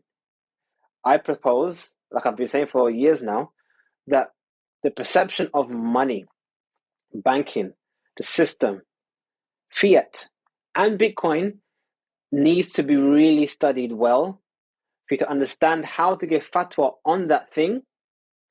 And those who say it's haram only say so because the perception of that thing and this topic and the subject is incorrect. Their fiqh, their knowledge of the deen is not incorrect. The knowledge of the fatwa is not correct. I mean, knowledge of the usul, the foundation is not incorrect. Their ability to give Islamic rulings is sound. It's just that their understanding of the reality is not in line with reality. That's why if you listen to what the Sheikh's saying, everything he says is perfectly fine. If that's how things work. وهذا غلط عظيم. And some say that the digital currency is like that. فإن هناك فرقا بين مقاومة الجديد لأنه جديد أو لا يعلم حقيقته فيظن الإنسان به غير الواقع فيقاومه، وبين أن تكون المقاومة لأنه حرام فعلا. So he's saying that there's a difference between trying to evaluate something which is new because it generally is new and something which is generally haram. So he makes a distinction. Basically, he's trying to say that the Bitcoin here is not because it's new why people don't know how to deal with it, because the fax machine was new and therefore that's what happened. That was because it was new. Whereas Bitcoin is in itself haram. That's what the Shaykh is saying here. أما الأول فلا شك أنه مع الزمن سيتغير لأنها الحقيقة ستظهر. مثل الرادو. And the reality will become more clear. And I do believe this is exactly the same thing. I believe Bitcoin is something that most people think they understand when they first hear about it. And the only reason why they think they understand it is because they associate it with what they know. But then if they look deeper than that and not just dismiss it, they'll realize actually it's very different. Every single person, Bitcoiner or not, when they begin to learn more about Bitcoin, they begin to realize how unique and different Bitcoin actually is. And then they start to give the correct understanding once they get that. But once people think that Bitcoin is just like any old fiat, then they give the wrong. I mean, that's ومثل الفاكس ومثل. أما الحرام, like radio and fax and all kind of stuff, same kind of things. It was actually genuinely new or not. But because Bitcoin looks like currency, people think it's the same. And I do also believe that I think people also think they know what money is. And they don't know. I don't know that because we take it for granted. And also, I do also believe that banks and the establishment deliberately obscure the realities of how these things work. Because if you actually knew how they worked, we wouldn't be agreeing with it. So I think there's a lot of things at play here. الذي يمانع لأنه حرام سيبقى حراما. وأنا أضرب مثالا. So that's something which is haram, that you normally say it's haram because it's haram, then it stays haram. Even if you learn more about it, if it's haram, it's haram. Even if you learn more about it, in reality become more clear. If it's still haram, it's still haram. And that's المخدرات في بعض البلدان واقع. Drugs. يعني شرب الحشيش. In some countries are new. They're happening. Some countries, the new ones, they're new. في بعض بلدان المسلمين واقع عند أكثر الشباب. Like drinking, like smoking weed in many Muslim countries, it happens. ويشربون علنا. سيجارة ولا أرجيلة ولا. They smoke it openly. ويتصبحون به. Cigarettes, hookah. بدل 7 تمرات عجوة شيشة. سيجارة حشيش. يقول خذ لك صباحية ما أدري إيش. تصبح ما أدري. Rather than eating ajwa dates, they smoke cigarettes, the cannabis. أصبح واقع. هل نقول إنه ما دام أصبح واقعا This is reality. This is happening. فلا نمانعه لأنه خلاص صار علينا واقع؟ الجواب سنبقى نقول حرام وحرام وحرام. So do we say just because it's happening is حرام وحرام ويجب أن نجابهه.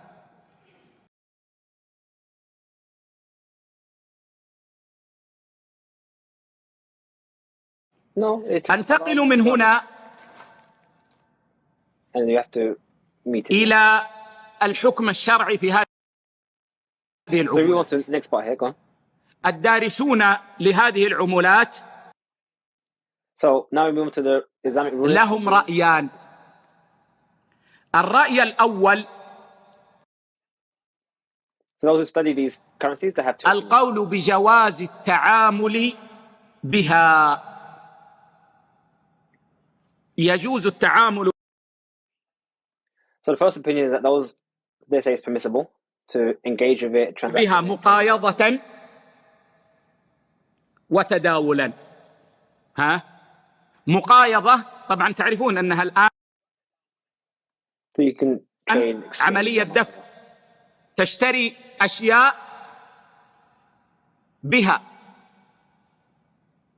وتداولا في منصات So, like you know now, you can buy things with تداول it. تباع وتشترى. واستند هؤلاء And it's basically saying you can either use it to buy things or you can use it to just trade back. على أن الأصل في المعاملات الحل. قالوا هذه معاملة، والأصل في المعاملات. And the source of this view is from the principle, which is known opinion, that which is mentioned in the previous fatwa we translated before, that the general rule with all things that it is halal. All actions mu'amalat, the general rule is halal. So Shaykh is aware of this. Shaykh is fine. Shaykh not apply to that, I guess. أيضا قالوا This is normal interaction. لأن بعض الدول And the general rule that is halal. قد اعتمدتها. They also say وبعض الدول because some countries have acknowledged it as currency. Now, when he said this, El Salvador hadn't made it legal tender. But I think Germany accepted it as a currency, Japan as well. There were some countries who did, but none of them said legal tender like El Salvador.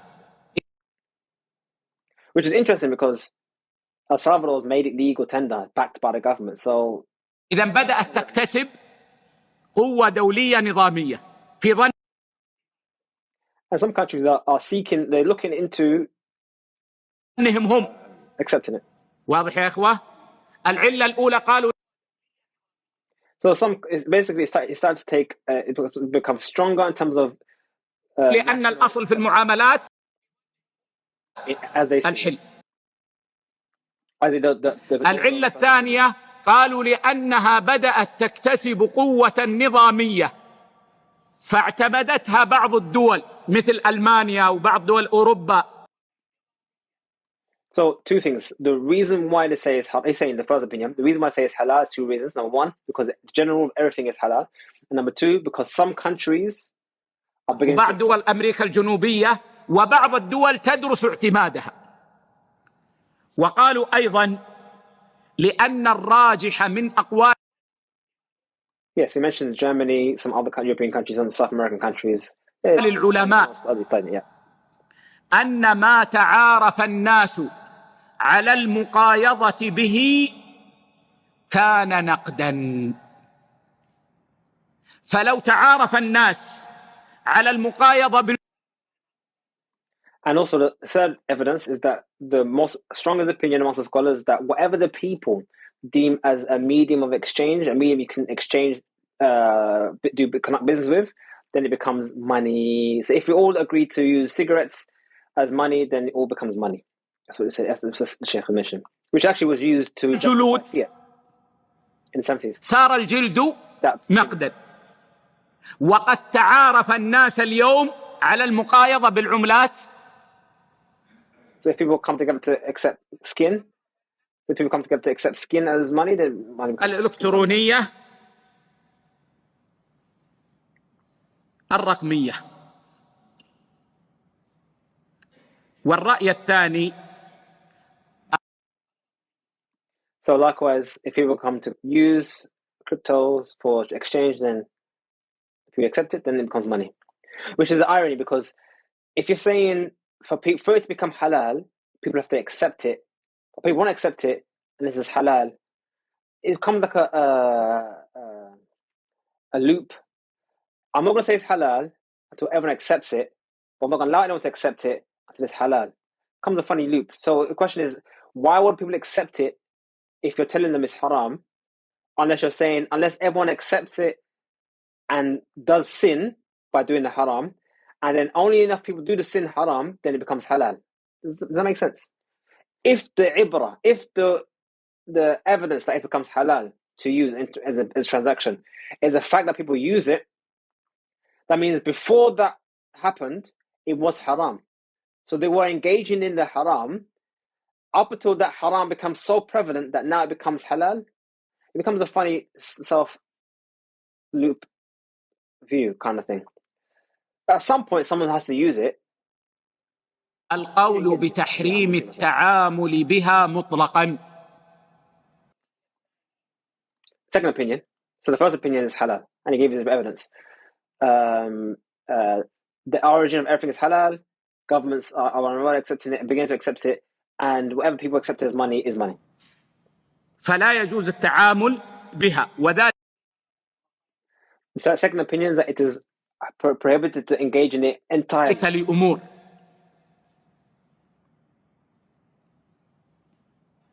طبعا and it's not permissible to deal with it at all, and for that are evidences. Now you bring evidence. الإفتاء بالتحريم. And this is important to pay attention to, the evidence why it is haram. Because remember I said to you, the tasawwur, the perception. If the perception is correct, then in theory the fatwa should be correct. If the fatwa is wrong, but the perception is wrong, it doesn't matter how much knowledge you have, the fatwa can't be right. صدر من جهات رسمية كثيرة. يعني يتذكر من جهة يعني الإفتاء في مصر. So the Shaykh preempts any objection by saying this fatwa or this opinion is held by many religious establishments, governmental establishments, like the muftis of the religious establishment, mufti establishment in Egypt, also one in Turkey. Add to that, Palestine as well also gave a fatwa of tahrim. And I think Indonesia, there's some ulama in Indonesia, they said that also the major scholars of Indonesia said it's haram. So there are many major organizations, muftis said في تركيا أفتوا بالتحريم. ومرد هذا التحريم يعود إلى أمور. الأمر الأول أنه لا قيمة لها حقيقية، بل قيمتها بالمعيار الاقتصادي صفر. There's no real value to it. So I guess it's come back to the whole intrinsic value and non-intrinsic value issue. So go back to the topic, the discussion we had earlier on about the intrinsic, non-intrinsic value. Let's have a look.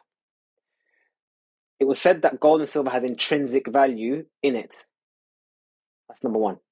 And Bitcoin has no intrinsic value in it. Let me rephrase that. And let me see if it makes sense. Let's see if you can combine the two things together.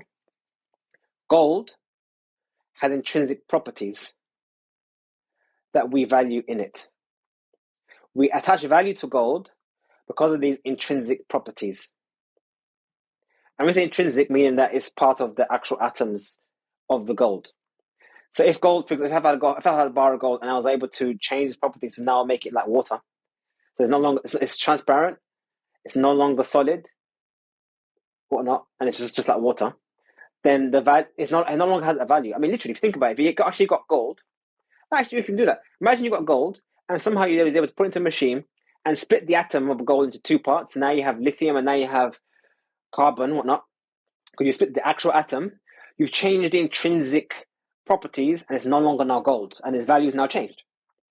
Likewise, if I got gold, if I got copper and I got lithium, and I combine those two atoms together until it became a gold atom, it's now gained certain properties and makes it like gold. So it has properties within it that we have value, we attach value to it.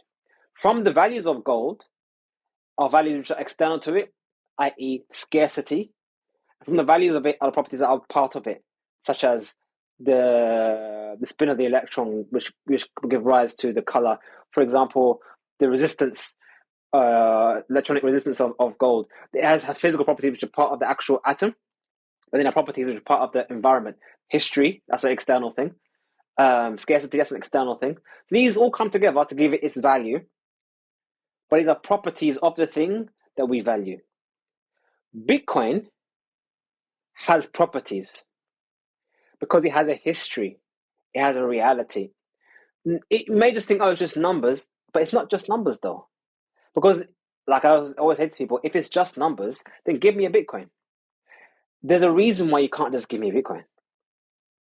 There's a reason why you can't just wish Bitcoin into existence and give it to me and just distribute it. Because it has properties, it has a history, it has a mechanism, it has a function, and these properties is what gives Bitcoin its value. The property that I can send the transaction when I want to and no one can stop me, that's a property. The ability to receive Bitcoin when I want to, that's a property. the ability to have a multi-signature wallet as a property, the ability to flip a coin 156 times and form a wallet to store Bitcoin and a number. These are all properties of the Bitcoin network that make Bitcoin what it is. The fact that it is decentralized, the fact that no one can control it, the fact that all these things make up the package of what Bitcoin is, makes the properties of Bitcoin. Can these properties change? Well, it's decentralized. So if we all agree on a change, then the properties will change. Much like gold, if I split the atom, it will change. It can be done. What's the likelihood of all gold on planet Earth being split into carbon and lithium? Not very likely, although possible. Likewise, I can say that everyone who has Bitcoin, everyone who runs a node, who is invested in those properties, is not likely to want to give that up. So the likelihood of everyone on planet Earth wanting to change the properties of Bitcoin to something else is reached a point now is highly unlikely, much the same. So I would say gold has properties that we value, and Bitcoin has properties that we value. So therefore, to say Bitcoin has no value doesn't make no sense. Even the number one has value because I can use it as a placeholder in mathematics. You can't say it has no value.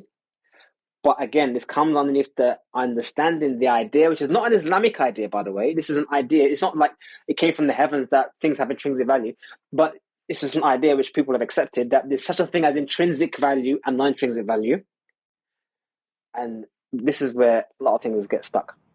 هي نفسها ما لها قيمة بل قيمتها بمعايير. So now this is the point here. He said these people, they say that the actual economic value of Bitcoin is zero. And we'll see in this video or this audio or this thing here that unfortunately the Shaykh is using his Islamic knowledge, but he's also taking other knowledge from other areas in his discussion. What are you talking about, brother? I'm talking about economic discussion. Keynesian economics, Austrian economics. What these people say, these economists say, is having an effect on what the Shaykh is saying. Hence why this statement, this economic criteria or economic value is zero. That's a statement, a proposition, or as a value said by some economists, some individuals. Sheikh's taking it as being the truth and issuing a fatwa based on that. I'm sure if the Sheikh said Bitcoin has a value, its value is in its utility, in what it can be done and what it can be, blah, blah, blah, whatever, then he wouldn't say this. But he's accepted the opinion of someone else, which has now affected his fatwa. So back to the point, there's nothing wrong with the Shaykh and what he, as an individual, in his fiqh, or anything like that. It's to do with perception. Well, it's to do with, what's the word? Yeah, tasawwur, perception. بل قيمتها بالمعيار الاقتصادي صفر. هي نفسها ما لها قيمة بل قيمتها بمعايير الاقتصاديين صفر. So as you can see, the Shaykh is referencing specialists that he's taken to be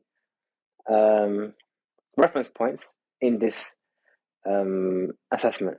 So if they say that the economic value of Bitcoin is zero, the Shaykh is using that information and adding it to his fatwa, or that's contributing to his view on Bitcoin.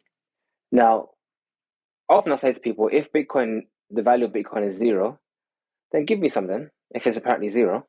Or the other counter argument would be, I've always said to people, okay, so if I offer you one Bitcoin, a whole Bitcoin, consider it zero, would you take it? Obviously they would, and they will sell it, and they'll take the money from it and put it to gold or something. But the point is, they acknowledge indirectly that it has value. But anyway, the point is that's what the Sheikh is referencing. He's referencing certain economists who say that the economic criteria or the value of it is zero. Anyway. وإنما هي تعتمد على حسابات رقمية معقدة جدا.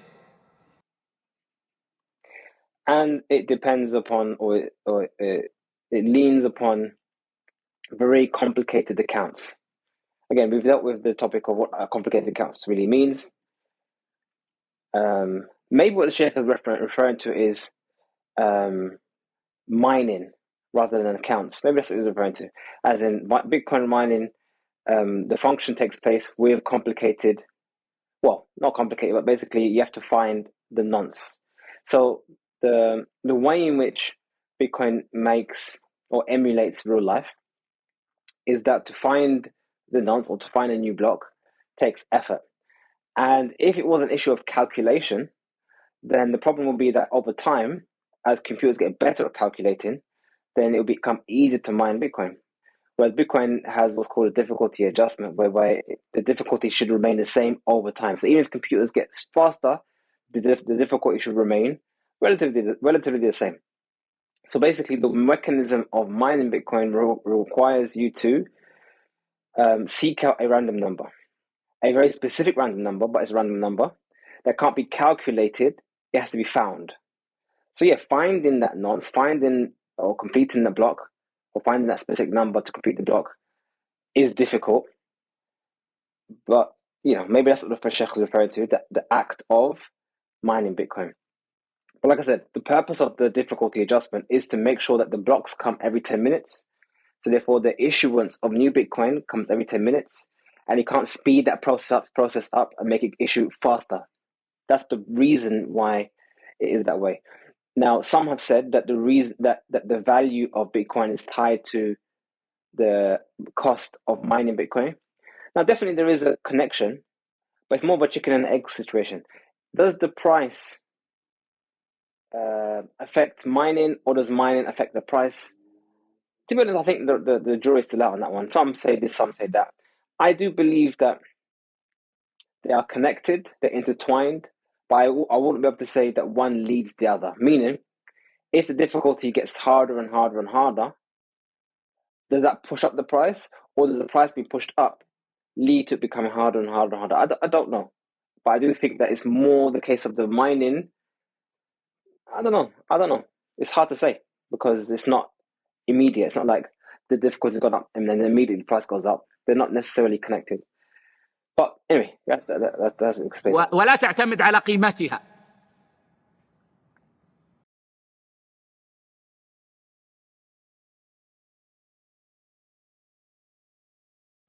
الأمر الثاني أنه لا توجد دولة تصدرها. Yeah, so there's no government that issues the cryptocurrencies. So yes, if Bitcoin is exactly like fiat, and fiat does require a backing or some level of trust, then that would be an issue with Bitcoin. Yes, agreed.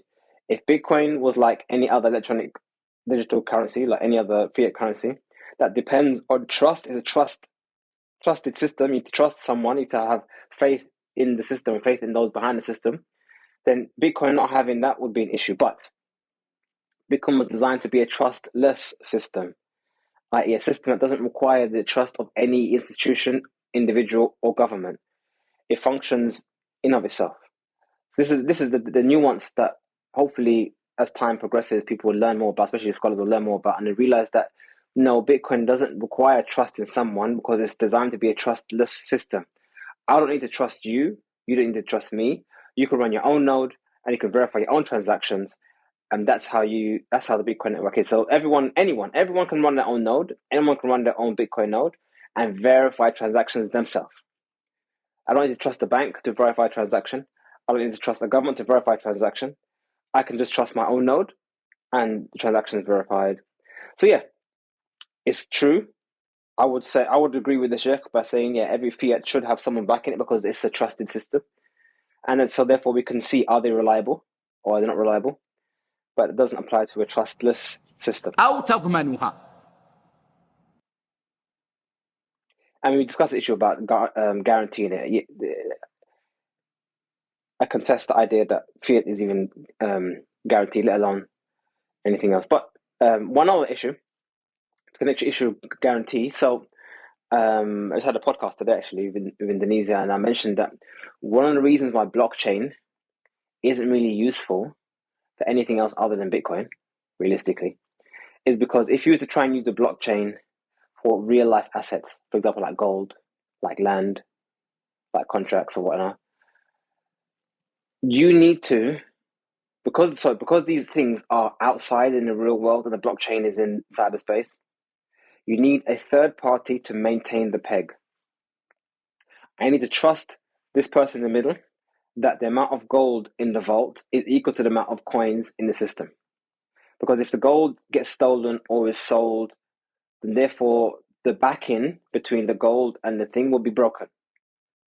So it needs to be someone who is reliable, trustworthy, and if the peg is broken, we could take it into account.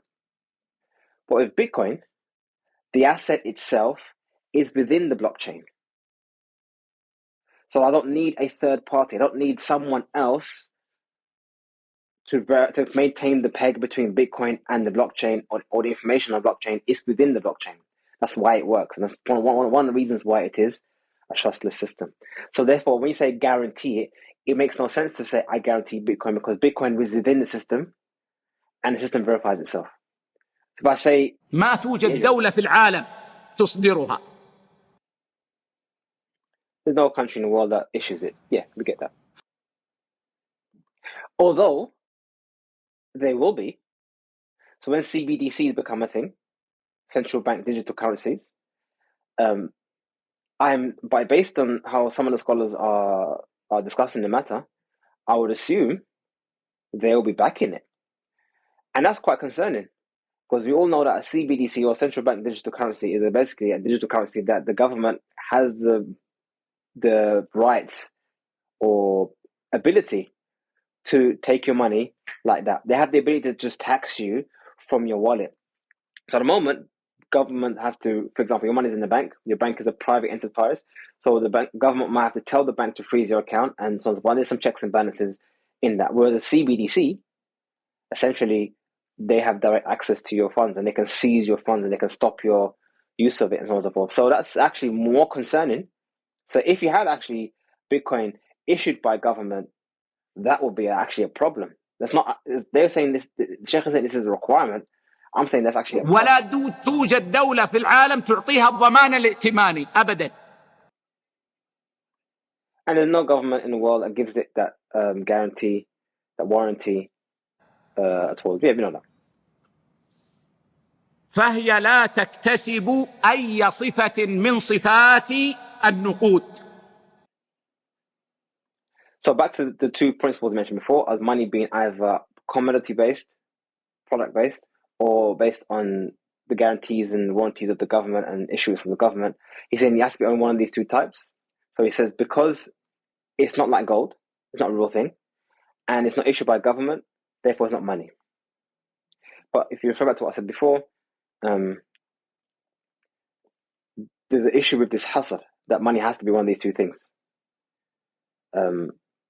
If we know that fiat money didn't always exist, so there was a point when no one knew of the idea of fiat currency. So if it came about, if it became a thing, and you can add it to this category, as in you can add this to the two categories, then that means by virtue you could add a third if you wanted to.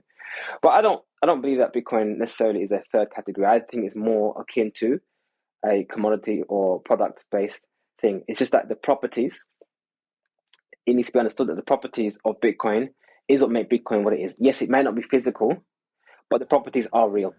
كيف؟ لا قيمة لها في ذاتها فهي. So the Shaykh said it has no value in and of itself. And again, that's what I said before. Nothing has no value in itself. We give things value.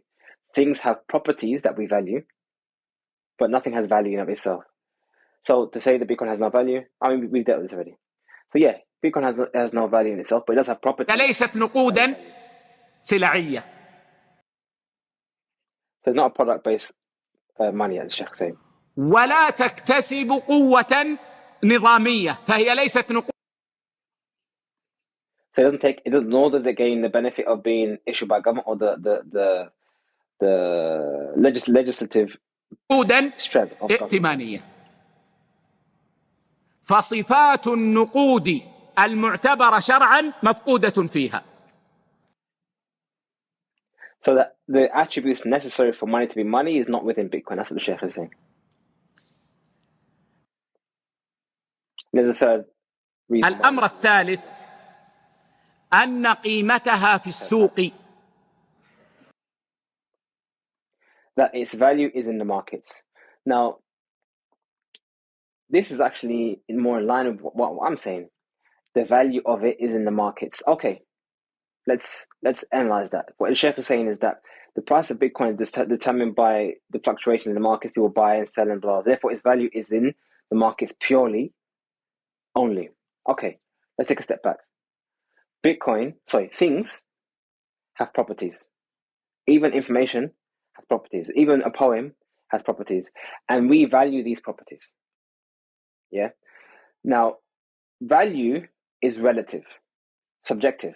I might value Bitcoin more than I value gold because I want to flee a oppressive country and I can't hide gold in my pocket and get taken from me. So Bitcoin is more valuable to me than that. Or I may value gold more than I value Bitcoin because I'm a goldsmith and I make jewelry and I make electronic gadgets and I use gold for it. So it's more useful to me, more valuable to me personally. So everyone has their own relative value of things. Everyone does. However, in the marketplace, markets determine the aggregate value of things from a collective opinion. So although I may value Bitcoin more than others, and some might value Bitcoin less than others, in the marketplace, we come to an aggregate average of what the value is in the market. So yes, the value of Bitcoin is in the markets, like the value of everything is in the markets, but that also acknowledges that things have subjective value. So yes, I agree with Sheikh, the value is in the markets, like everything's value is in the markets. The value of gold is determined in the markets. But the markets are made up of participants, human beings, and this collective aggregate behavior of buying and selling determines the end result of تقوم على المضاربات السوقية. So it basically says that the price is in the markets and it comes about through buying and selling, supply and demand. وهي عالية المخاطر جدا. And it's extremely risky. So Jeff is saying that Bitcoin is extremely risky. So the price is determined in the markets and is extremely risky. Now, some may say that a particular investment is extremely risky. So be careful. So you may ask me, brother, should I invest in Apple? Brother, at the moment, Apple is very extremely risky. Should I invest in HTC? At the moment, brother, HTC is very risky. Should I put some of my money into the Russian ruble? Brother, at the moment, it's very risky because of the war in Ukraine. Things may have varying levels of risk. All things have risk. Some things have more risk, some things have less risk. Now, if something is extremely risky, we have to ask ourselves the question, even if it's extremely risky, does that make something haram? I would tell you, brother, be careful. It's extremely risky. It's highly likely you're going to lose your money if it's a business or whatnot.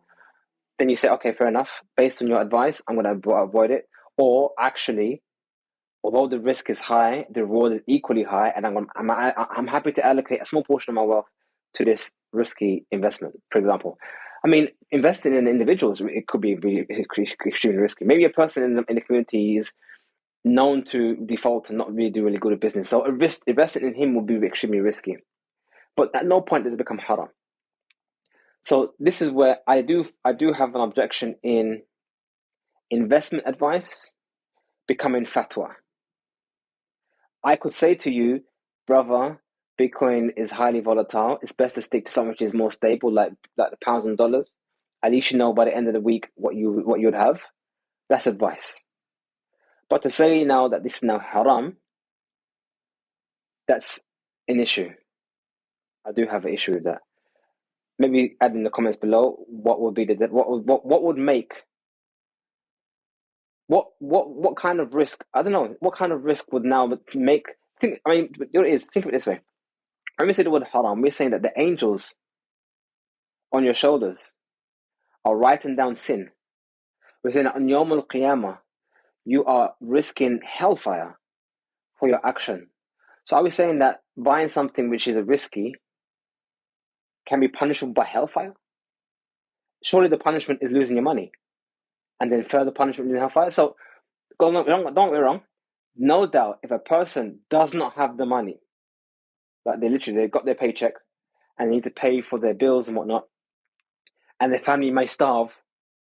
I said to brother, if you let your family starve based on risky investments, you're going to fall into sin. I get that. That I fully get. But to make a blanket statement that investment because something is risky is haram is without clarifying the nuance. I don't know. It takes some thought. يعني جميع الاقتصاديين يجعلونها في المخاطر العليا. So all economists make it from the highest level of risk. See, again, we see clearly here that the Shaykh is making reference to certain individuals, economists. If these are Keynesian economists, if these are fiat-based economists, then no doubt he will be influenced by their views, and that will show in his fatwa.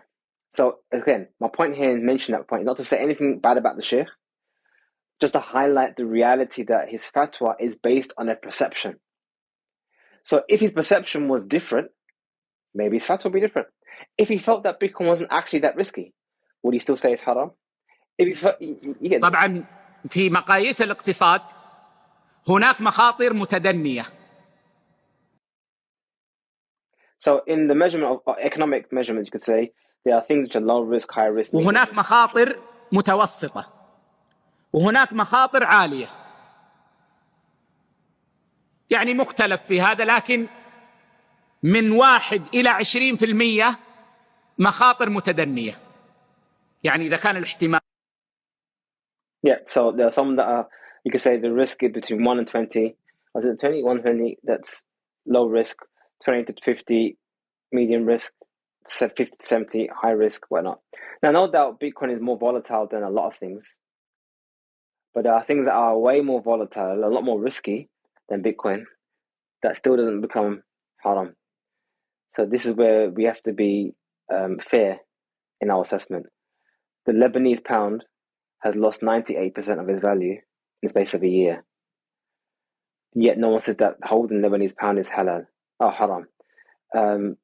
The Turkish lira has consistently lost value. It used to be in 2019, I think it was. Yeah, it used to be 7 liras to a pound. Now it's 24. That's ridiculous. No one says the lira is haram. And just قيس على هذا.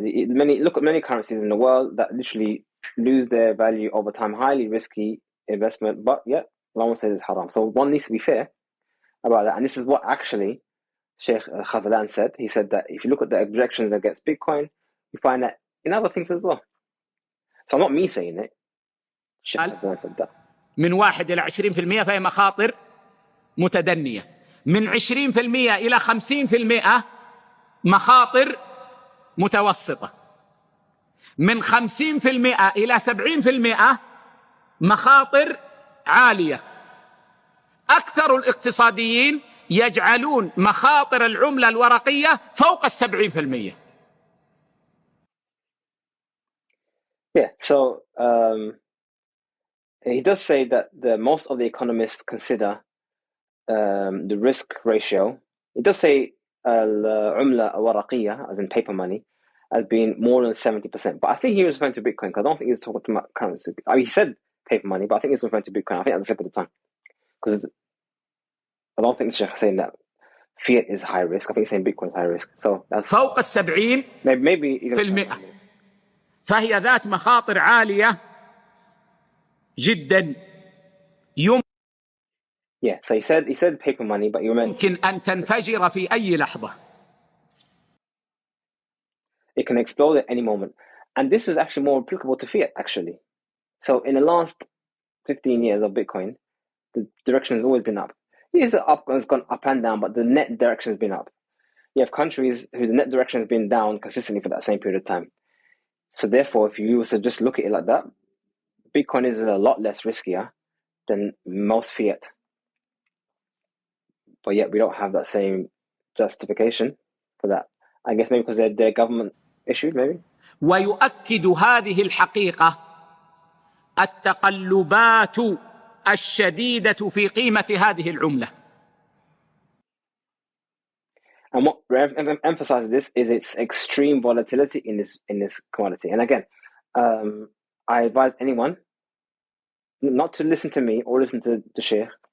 Just go to any charts which follow the price of things. Check out the price of silver. You'd find the volatility of silver is high. And it's always been high, but silver's been up all over the place. So there's one, I think, during the COVID year, in 1 month it went from like $15 an ounce to like $32 an ounce. That's more than double. And then it dropped down to $24 an ounce. So that's high volatility. Yet no one would deny that silver is halal.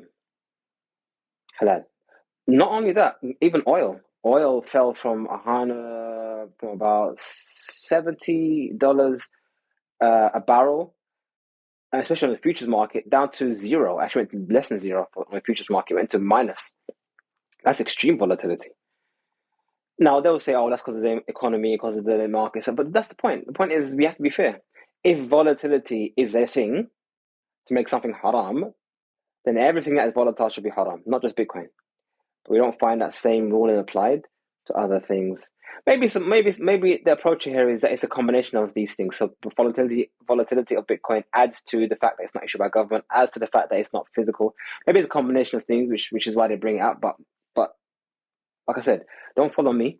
Just go and look at the price of the Lebanese lira. Go and look at the price of the Turkish lira or Lebanese pound, Turkish lira. Go look at the price of the Argentinian peso. Look at the prices of economies like Sri Lanka, like Pakistan. Look at their currency, like Egypt. You'll find days where it does this or it does this. It literally, within a moment, it just depegs. It just drops down 50%, 20% in a second, and doesn't recover like Bitcoin. It just stays down. So it's not fair to make volatility a reason, and that's what Shaykh Sulaiman mentions. فقد ارتفعت قيمة هذه العملة حتى لامست $20,000. So it went up to all the way to 20,000 Bitcoin. ثم فجأة فقدت 60% من قيمتها. And then all of a sudden it dropped down 60% down to $6,000. Now, as of recording this, Bitcoin now currently is 27. So if you just did nothing, you still would have more value in purchasing power if you just held onto your Bitcoin. So by this example, and anyone can give this example of Bitcoin at any point in time, if you just did nothing, Bitcoin will always recover. So yeah, it is volatile, no doubt, but I believe that will maybe probably level out a little bit, but I don't think it will stop because listen carefully, I'm going to say this once, I'm not going to make it long. Stability in currency is a fallacy. Might be controversial to hear, but the idea that a currency has to remain the same is a fallacy. It's false. Any perception of stability in a currency is artificial. Take my word for it or not, it's up to you, but I'm telling you as a fact. ثم فقدت قيمة أكثر حتى أصبحت اليوم أقل من $6,000. Yeah, so the Sheikh said it was at 20,000, then lost 60% of its value. So 60% of 20,000 would be about mine's gone blank. I don't know, probably about 12,000. And then the Sheikh said it went down to, or came back up to and was up to 6,000. Anyway, that's what the Sheikh said.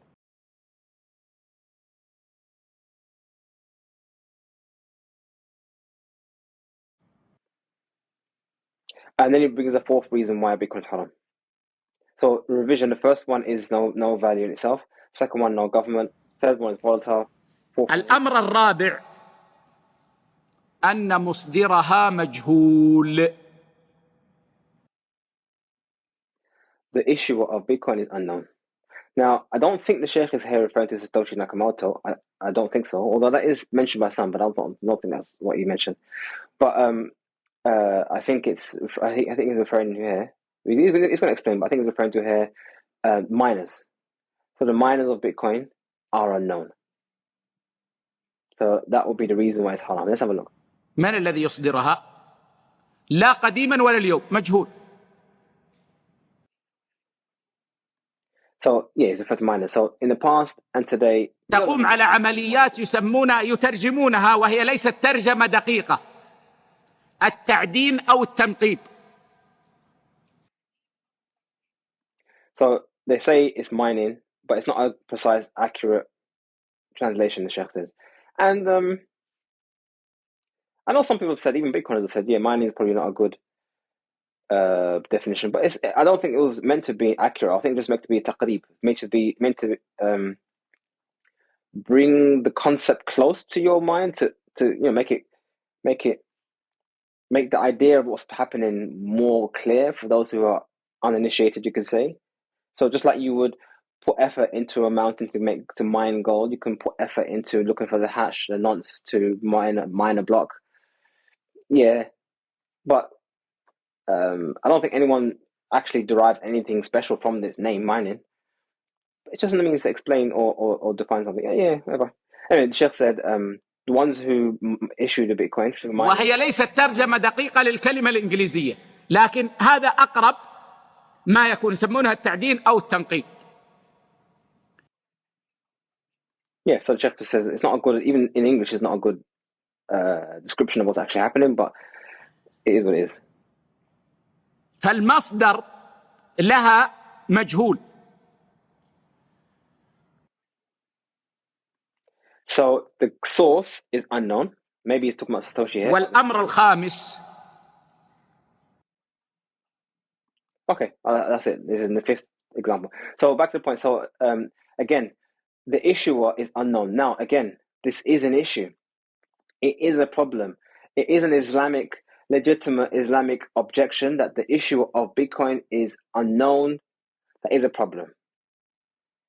If it was a trusted system, if I had to trust someone that he is not counterfeiting the Bitcoin, then it is an issue. But Bitcoin is a trustless system. We don't trust miners. Miners look for the nonce, the special number, that fits the criterion set by the network. They broadcast their block that they found. And in that block, they issue to themselves the reward for that block. We as nodes receive that block. We verify, we check, is this number a valid number? If it is a valid number, I will add it to my blockchain, and that by adding it to my blockchain, the miner gets his money. So it's not that the miner tells me this is my reward and I'm issuing it. No, he says this is my solution. You check it. And once we, the collective community of people on the world planet Earth, check it and find that it is valid, only then they get the money. So it's a trustless system. They can't counterfeit Bitcoin. Bitcoin can't be counterfeited. So therefore, who they are is irrelevant. This is important.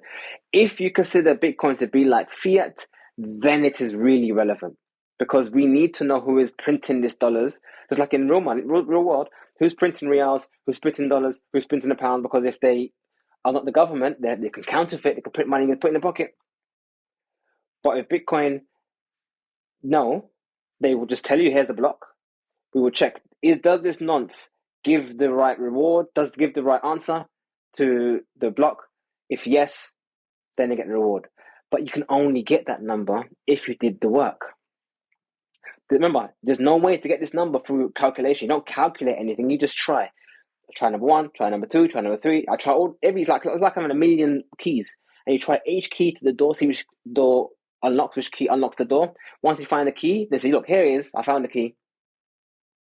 Now, if someone said to you, I found the key to unlock the door, I don't need to I don't need to believe him.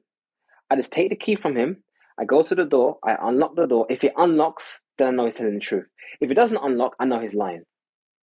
So I haven't trusted him because I verified that door unlocked myself.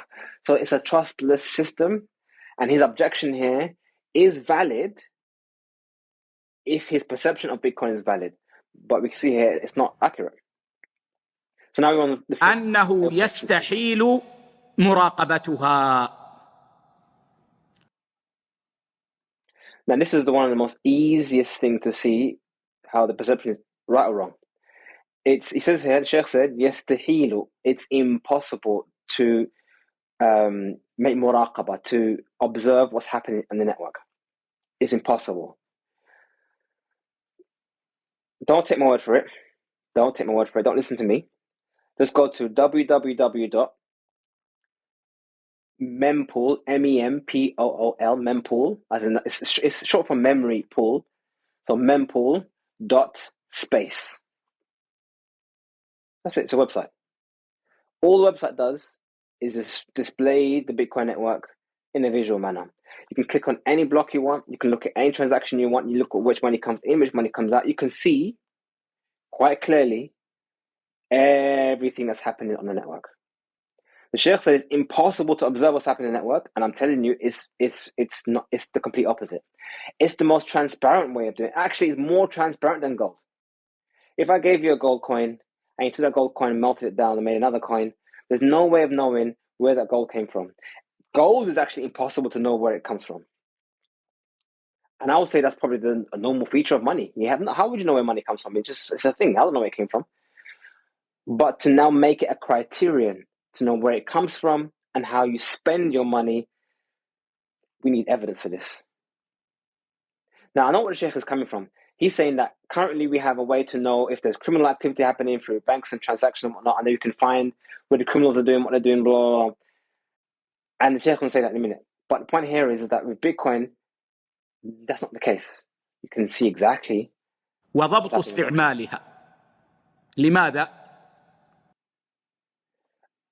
Yeah, it's not way to there's no way to precisely dictate how it's used. Some of that to just specify how it's used. لكونها مشفرة تشفيرا دقيقا.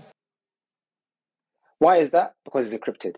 So again, this issue of encryption, if you know how Bitcoin network works, you know what each word where each word is used and why it's used that way. So encryption. Where does encryption come from? Or what role does encryption play in the Bitcoin network? Bitcoin works through what's called a private key, public key pair, meaning that, like when you send an email, an encrypted email, you have what's called a private key, only you have. But then there's a key which is public. Everyone can have the key. Anyone has the key. Why do you need this thing? Okay, I give everyone I talk to my public key because it's public. When they want to write an email to me privately, they use my public key to scramble the message. So no one can actually see the message anymore. Only with the private key you can unlock the message. One more time. The public key, private key pair, encryption, is used to, where a person can use a public key, to everyone can use a public key, and they can use a public key to scramble information that can only be unscrambled with the private key. So as long as you keep the private key safe, then no one can see the message unless you have the private key. How does it work in Bitcoin? So Bitcoin, we have addresses where Bitcoin goes. So I send Bitcoin to a certain address. Only the owner of the private key can sign permission to send the Bitcoin somewhere else. So if I was to broadcast a transaction, sending Bitcoin from my wallet to your wallet, and it goes to the mempool or goes to the network, there should be a signature on that key. Everyone will see, does this signature indicate that the owner of this Bitcoin gives permission? Only the owner of the private keys can give permission. So essentially, the address comes from the public key, where everyone can have, but only the private key is used to spend it. So the reason why I mention this is because the encryption part of Bitcoin has nothing to do with the transaction itself, as in what's happening, where the money is coming from, where it's going. It only deals with giving permission to spend.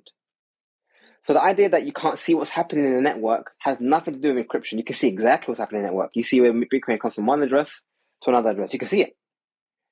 But with the encryption part is to do with the spending part.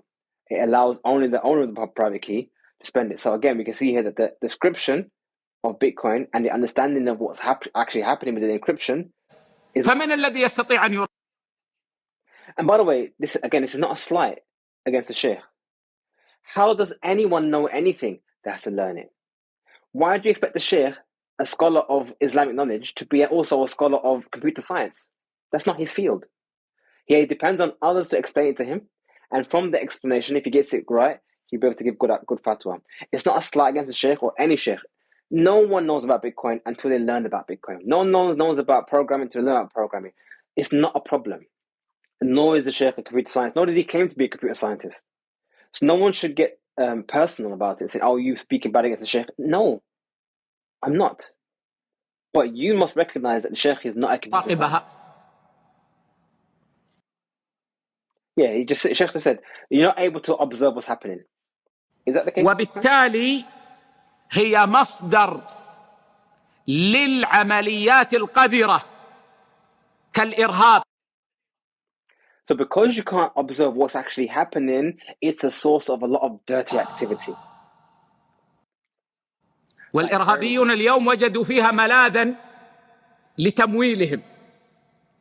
لأن And the terrorists today, they find some tastiness in using crypto or Bitcoin. عمليات تمويل الإرهاب الآن أصبح عليها تشديد.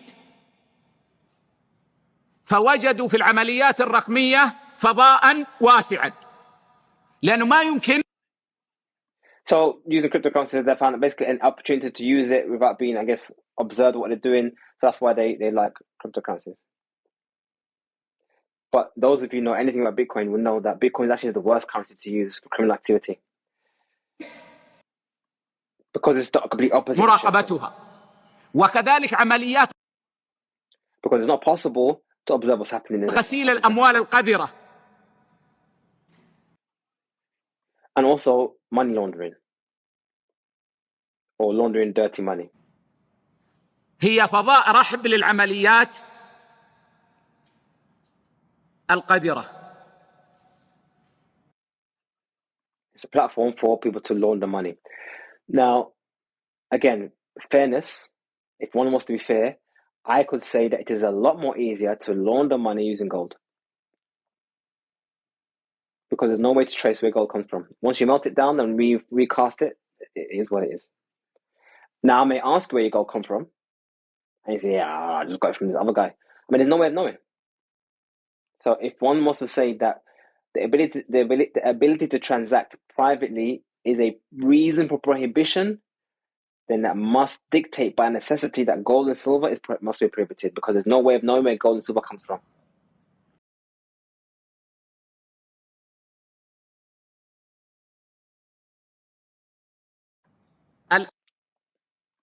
Number 6 has been the sixth example of why. الأمر السادس أن الخبير في فقه المعاملات شرعا واقتصادا يدرك أن هذه العملات ضارة باقتصاديات الدول.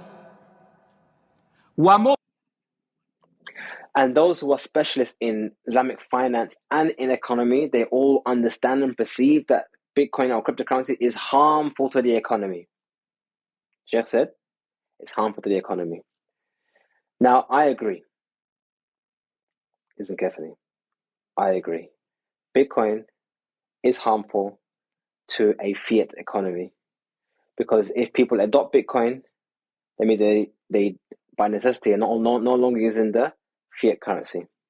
And fiat currency only has value because people are bag holders, because they're using it. So the less they use it, less value it has.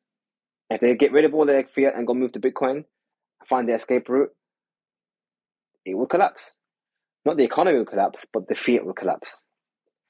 And there's actually a Shaykh in Kuwait, I read myself, my own 2 eyes, he said, Bitcoin is haram because it harms the central banks.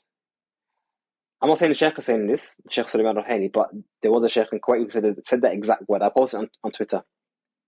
And I made a comment saying, what is the world like where scholars now are defending the institutions of riba? Again, I'm not saying Shaykh Sulaiman, I'm saying that particular scholar who actually said that Bitcoin, the exit for riba, is haram because it actually harms the institutions of riba, central banks. So I do think maybe the Shaykh has heard of that opinion. Maybe not heard the reason or saying that it's central bank, but there are people who do say, there are scholars who do say that Bitcoin is haram because it harms the central banks, or it harms the ability of the central banks to manipulate the economy and manipulate the value of their of their currency. That's why you find across the world, whenever countries start having difficulty in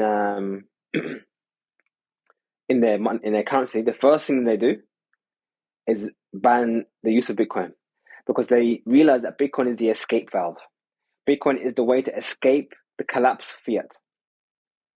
And the easier people can escape the fiat, the quicker it collapses. That's also one of the reasons why even dollars are not allowed in some countries. The dollarization of things, it's not allowed to do transactions in dollars or foreign currencies, not just Bitcoin, but foreign currencies as a whole. Even Turkey, you can't transact in other than lira legally, because they want to force you to use their currency at a forced demand. They want to create artificial demand for this currency. That's what it really is. So yeah, I agree. The Sheikh say that it does harm the economy from that angle. Not the economy, but it does harm fiat.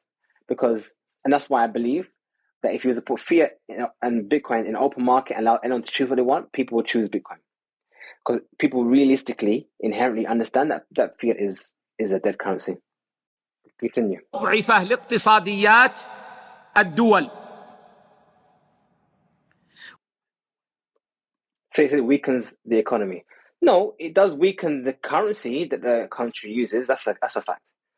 But that happens without Bitcoin. So many countries, for example, are harmed by what's called dollarization. Like Turkey, at the moment, Turkey is suffering a lot of what's called dollarization, where people are no longer using the local currency; they're using dollars or even euros. So even if you go to a lot of tourist places, they actually have two prices. They have a price in lira and a price in euro, because they prefer to have lira euro because it's more stable than the lira.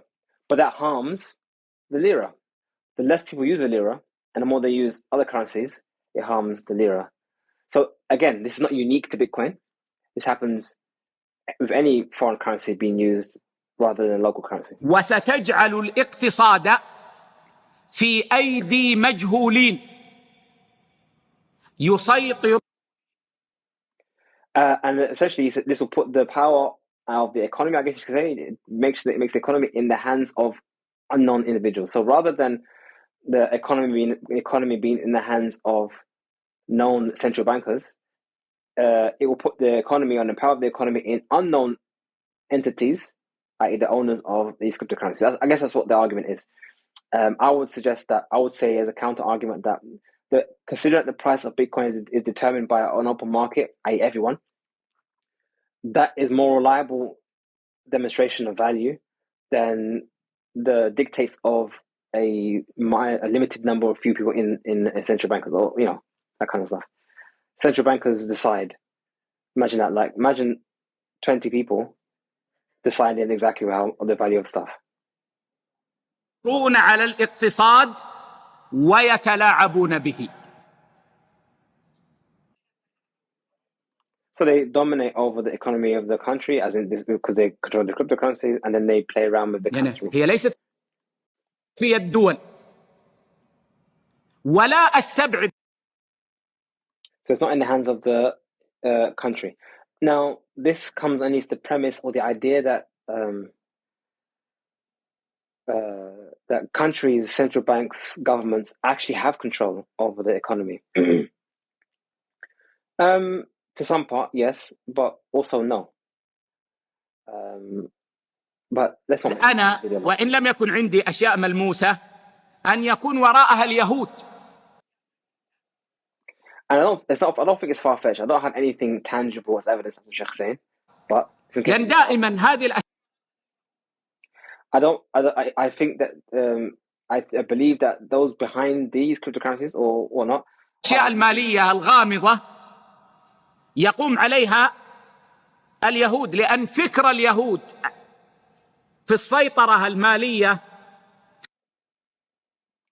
Generally, these kind of obscure monetary economic things you find always behind them. في السيطرة على العالم يقوم على فلسفة المال، وكذلك الماسونية. So those who dominate the world for using money and whatnot and have dominance over it or the world is choose to suggest. الماسونية العالمية تقوم. And likewise the Freemasons. So again, listen carefully. This idea about the Jews being behind it, or about the Freemasons being behind it, or the Illuminati or whatever secret organization. These are all ideas external from the Quran and Sunnah. Listen carefully. The Shaykh is not saying this because the Quran says so or the Sunnah says so. These are ideas that are external to that. Someone else has said that. Now, I have a video. I mean, all these objections are kind of addressed in other videos, but I have a specific video about this topic: the Jews are behind Bitcoin. Even if a Jew was to, or even if Satoshi Nakamoto was a Jewish person, that doesn't change anything, because Bitcoin is an open source network. The program, the code, is available for everyone to see and observe and look at themselves. And it's far gone beyond Satoshi Nakamoto as it is. He doesn't control the network. If you think he does, then that means you don't understand how protocols work. But again, if this is how the Sheikh views Bitcoin, if this is his perception of Bitcoin, then there's no doubt the reason or contributes to his فكرتها في السيطرة على الدول عن طريق السيطرة على الاقتصاد. ولا شك أن Now, here's what he's talking about is true. That there are organizations that use economics or use things to dominate and control other countries. We know this to be the IMF. We know this to be the International Monetary Fund, IMF, where they give out loans and they give out useless loans or just loans to countries they can never pay back, knowing that they're going to default. So therefore, they can now issue more loans and put them more in debt, and therefore they can control exactly how they function. We know this happens. So the Sheikh here is no doubt talking about that. But the irony is that Bitcoin not came to break that, but by necessity, Bitcoin breaks that. Because I'm not going into the details of it, but the function and the properties of Bitcoin doesn't gel well with interest, with the interest-based, credit-based system. It doesn't work. It causes liquidity issues and whatnot. So to suggest that Bitcoin aids the thing that it actually doesn't aid demonstrates that there needs to be more better understanding. And also, I think that will demonstrate that if the Sheikh actually knew this, he'll be a supporter of it. If he knew that Bitcoin can break the shackles of economic slavery, and I advise you to read a book, Confessions of an Economic Hitman, that describes some of this, what he's talking about now.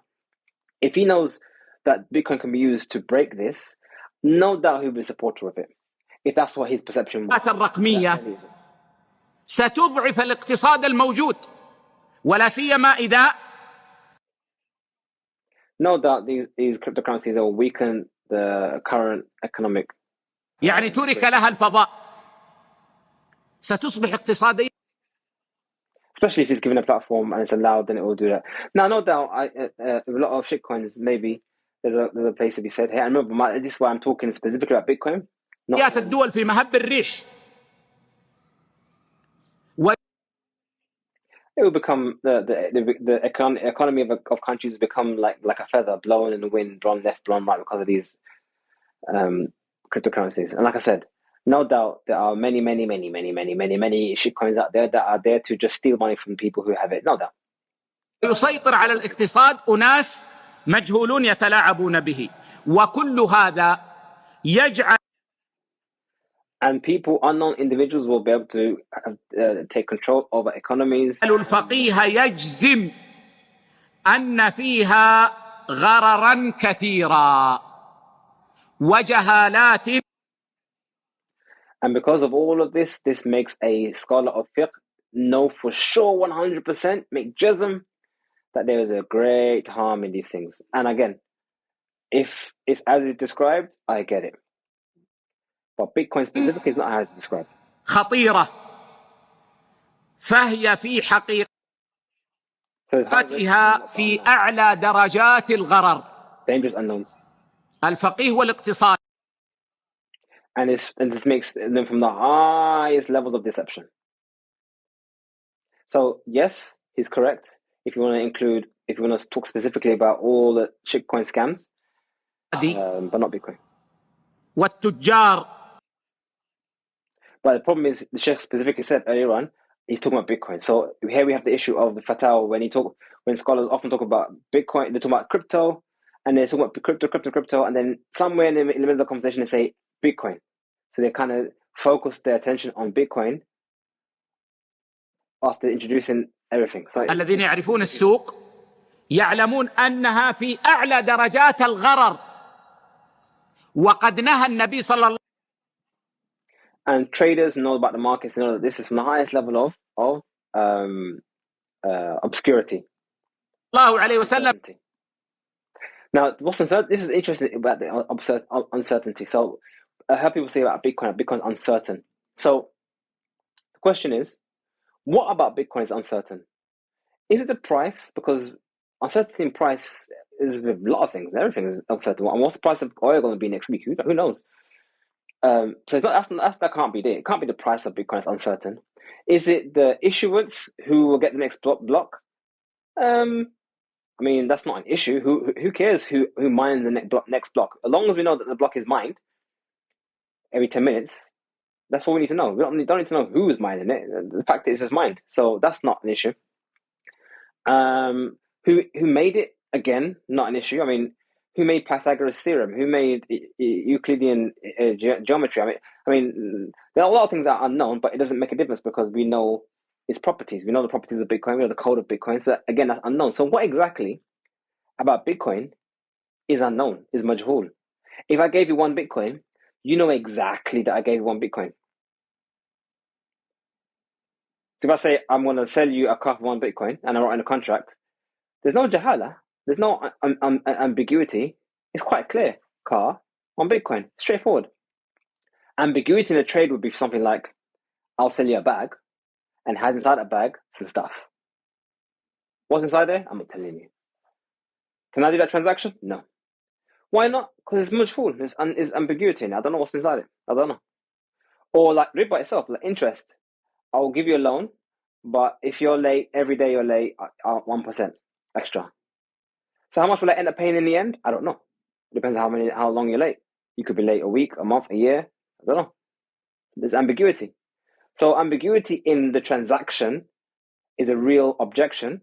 But when it comes to Bitcoin, there's no ambiguity. It's quite clear how much the Bitcoin will be, how much Bitcoin exchanges. So I object to the idea that Bitcoin has gharar. We know its properties, it's very clearly known. We know the code, that's clearly known. And the amount you're going to transact is clearly known. It's clearly known. Even the fees, you dictate the fees, it's all known. Now,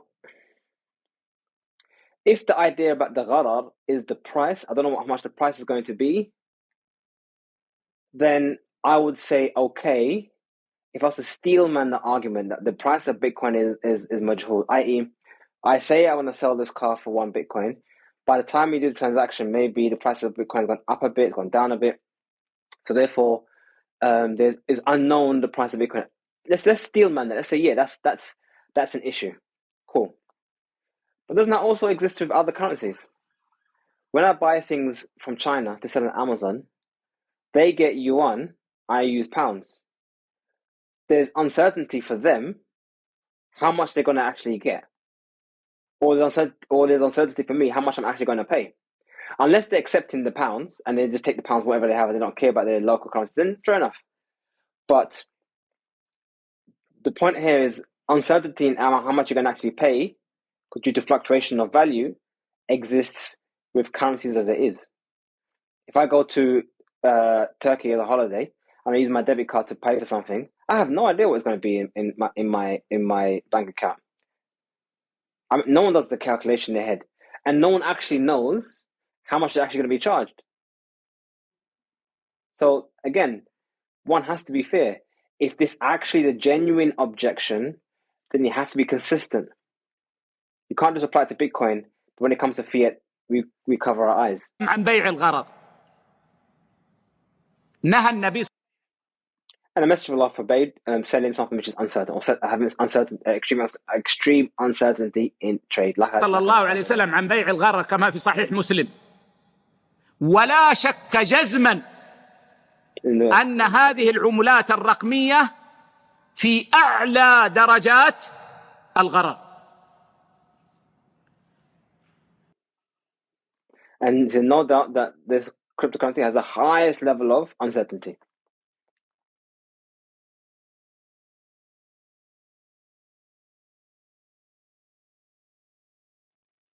الأمر السابع، نحن ذكرنا 6 وعلقنا بهذا التعليق.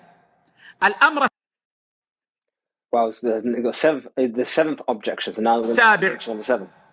أن فيها مخاطرة كبرى فيدفع الإنسان. And he says the 7th one has one of the greatest risk. جزءا من ماله رجاء الحصول على أموال كثيرة من غير عمل حقيقي ففيها صورة. So a person gives a large part of their wealth without, in hope of making money, without any real work. So I could say, yeah, Sheikh, you're right. I think it's bad that people speculate on currencies. They should use currency as a currency to do real business and trade. I agree, Sheikh. But again, 2 things. Consistency. That would mean that I'm not allowed to buy silver. So imagine I have gold and I have silver. I can't convert my money from silver to gold to benefit from the fluctuation and the difference in price between silver and gold. We know that you can sell silver for gold and you can sell gold for silver. And if I know that silver, or if I expect silver to go up in price or down in price, I can shift my money from gold to silver and silver to gold. I can do that. So if I did that, I'm hoping to make money. I'm hoping to increase in value, increase in my wealth, or at the very least not lose purchasing power. But the Sheikh says here this is an issue. Now I know what he's saying. I'm not going to play stupid and say, "Oh, I don't know what you're talking about." I know what you're talking about. You're talking about people who go into the market and just go and throw their money at any old shitcoin. Yeah, I get that, Sheikh.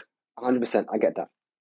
And that's why I always tell people, do not buy Bitcoin or acquire Bitcoin or exchange your money for Bitcoin unless you have a reason to do so besides the money going up. So at least you can say, I'm not falling into this category, which some may find objectionable. So some may, what reason would you have to get Bitcoin? To preserve my wealth against the slow degradation of fiat, to allow me to have full control of my money so no one can take control of it. So I can spend it when I like without anyone stopping me from spending it. So I can leave one country to go to another without anyone seizing my wealth. So many benefits to Bitcoin. Privacy even, because there is a level of anonymity in transactions. So there's a reason to have Bitcoin besides money going up. That's why you find many Bitcoiners, they would acquire Bitcoin when the price goes down, and they acquire Bitcoin when the price goes up. They just stack sats. So back to this point here, the Sheikh's objection is against speculation, not really against Bitcoin. I remember when I was in Saudi. I think Saudi Arabia, they launched their stock markets for the first time, and people went wild. They started to throw money at loads of things, and ulama was speaking, saying, this is ridiculous. Everyone's just throwing money at any old penny stock, and money's going up and losing lots of money. There was that. And I guess basically the message was, don't act like an idiot with your money. So this is what I said to you earlier on, that I find it more reasonable for scholars to give financial advice as financial advice, but not mix that up with fatwa. If I said to you, don't act irresponsibly with your money, that's good advice. It says now make it haram, and blanket haram, without any context.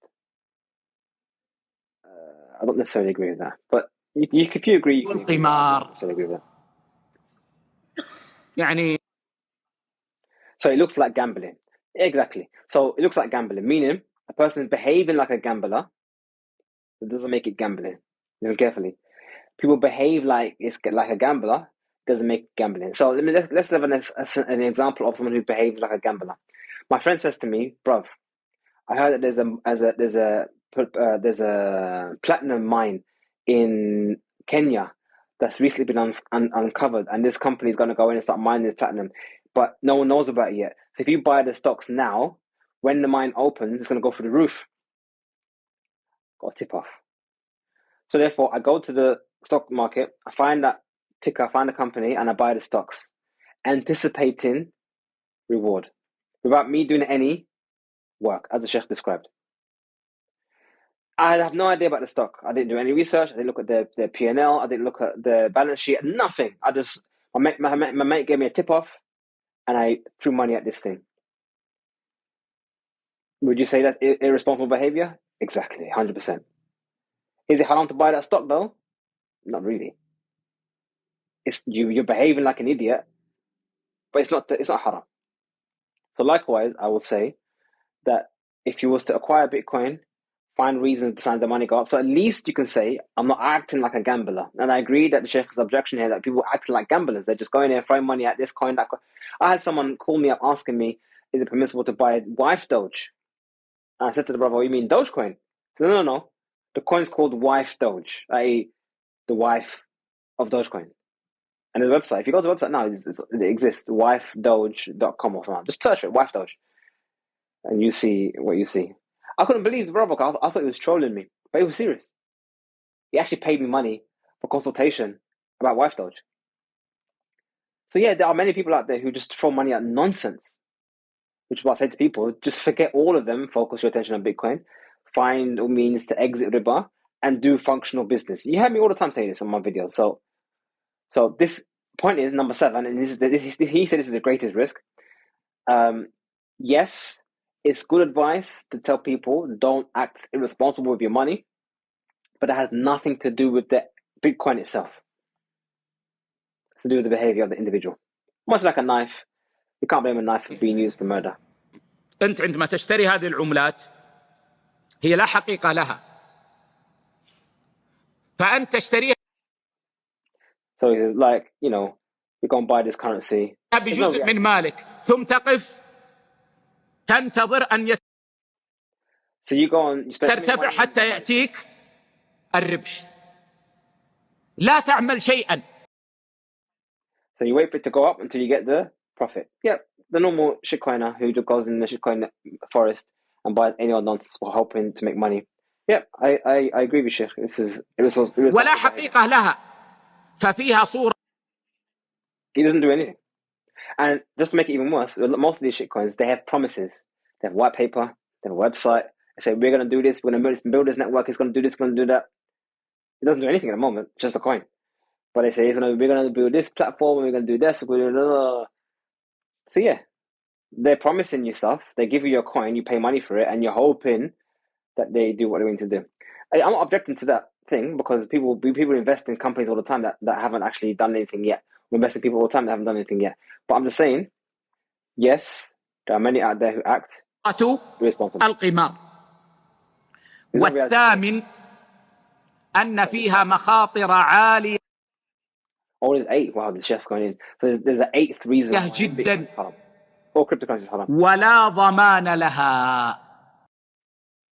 That there's a great amount of danger. ما في أي دولة تضمنها.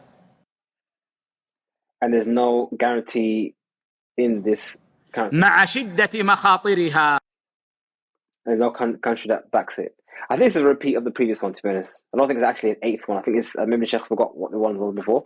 I think they mentioned about the dollar one, the guarantee of the country is number 3 or 2. فوضع المال فيها تضييع للمال. وقد نهانا الله عن. And placing money in this thing that has no guarantees is a waste of money. And it's true. In Islam, destruction of wealth is haram. Even Shaykh Abdul Muhsin al-Abbad mentioned as one of the evidence against smoking. He said, if I got 50 riyals and I rolled it up and I burnt it, would you say that's fine? Of course you wouldn't. Destroy money like that. And that's essentially what you're doing with smoking. So wasting money is an issue. So my question is, or counter question is, what happens if you're trying to preserve your wealth because your currency in your country? إضاعة المال كما أخبرنا النبي صلى الله عليه. And Allah prohibited destruction and waste of money, waste of wealth. وسلم. ولذلك أقول إن الذي يظهر لي والله أعلم أن الراجح هو القول الثاني that which is most apparent to me. وأنها حرام. But the most strongest opinion is that the second opinion, that it is haram to deal with cryptocurrencies entirely. That's the strongest opinion to him.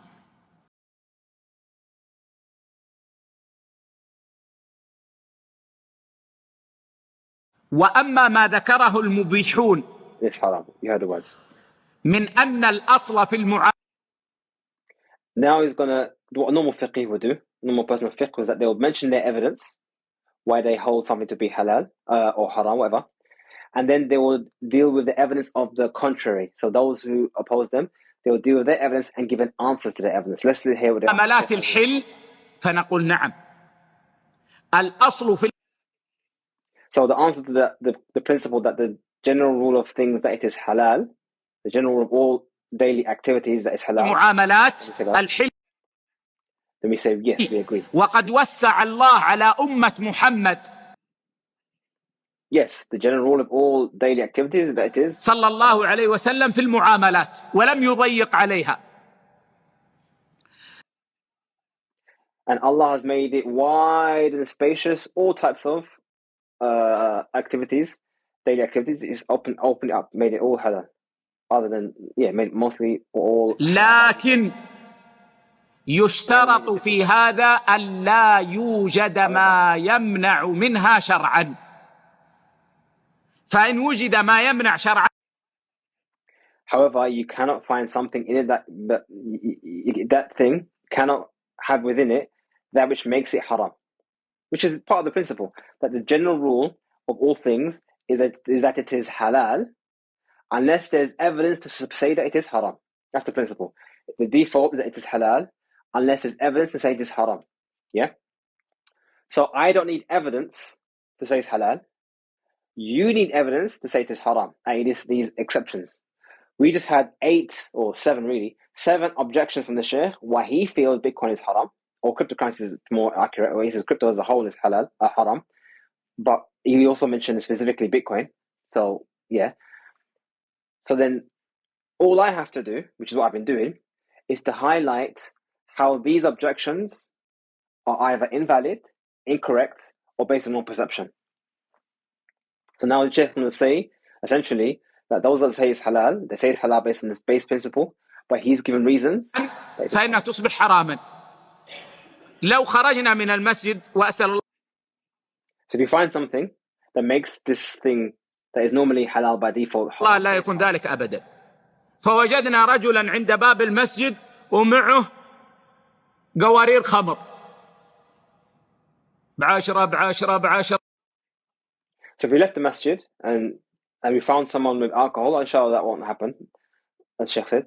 But if we found someone as he left the masjid, he's got a container or vessel of alcohol,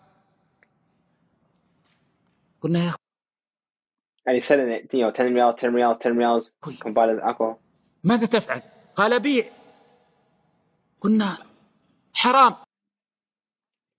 And he said to the brother, "Bro, what are you doing? Why are you selling this alcohol?" And he got قال الأصل في المعاملات الحل. والله عز وجل يقول وأحل. And we will say to him, "Akhi, you can't sell alcohol, it's haram." And then he would say, the general rule of all things is halal. وأنا أبيع. And Allah said in the Quran, and Allah's made transactions halal. General rule, everything, transactions halal. That's what this shit. That's the عاقل يقول صحيح. لا. وجد المانع. Anyone with a clear mind, aql, will say this is correct. I don't know what he's going to say next, but obviously we will say that he's incorrect, not because the principle he used is incorrect, but because we have evidence that alcohol is haram.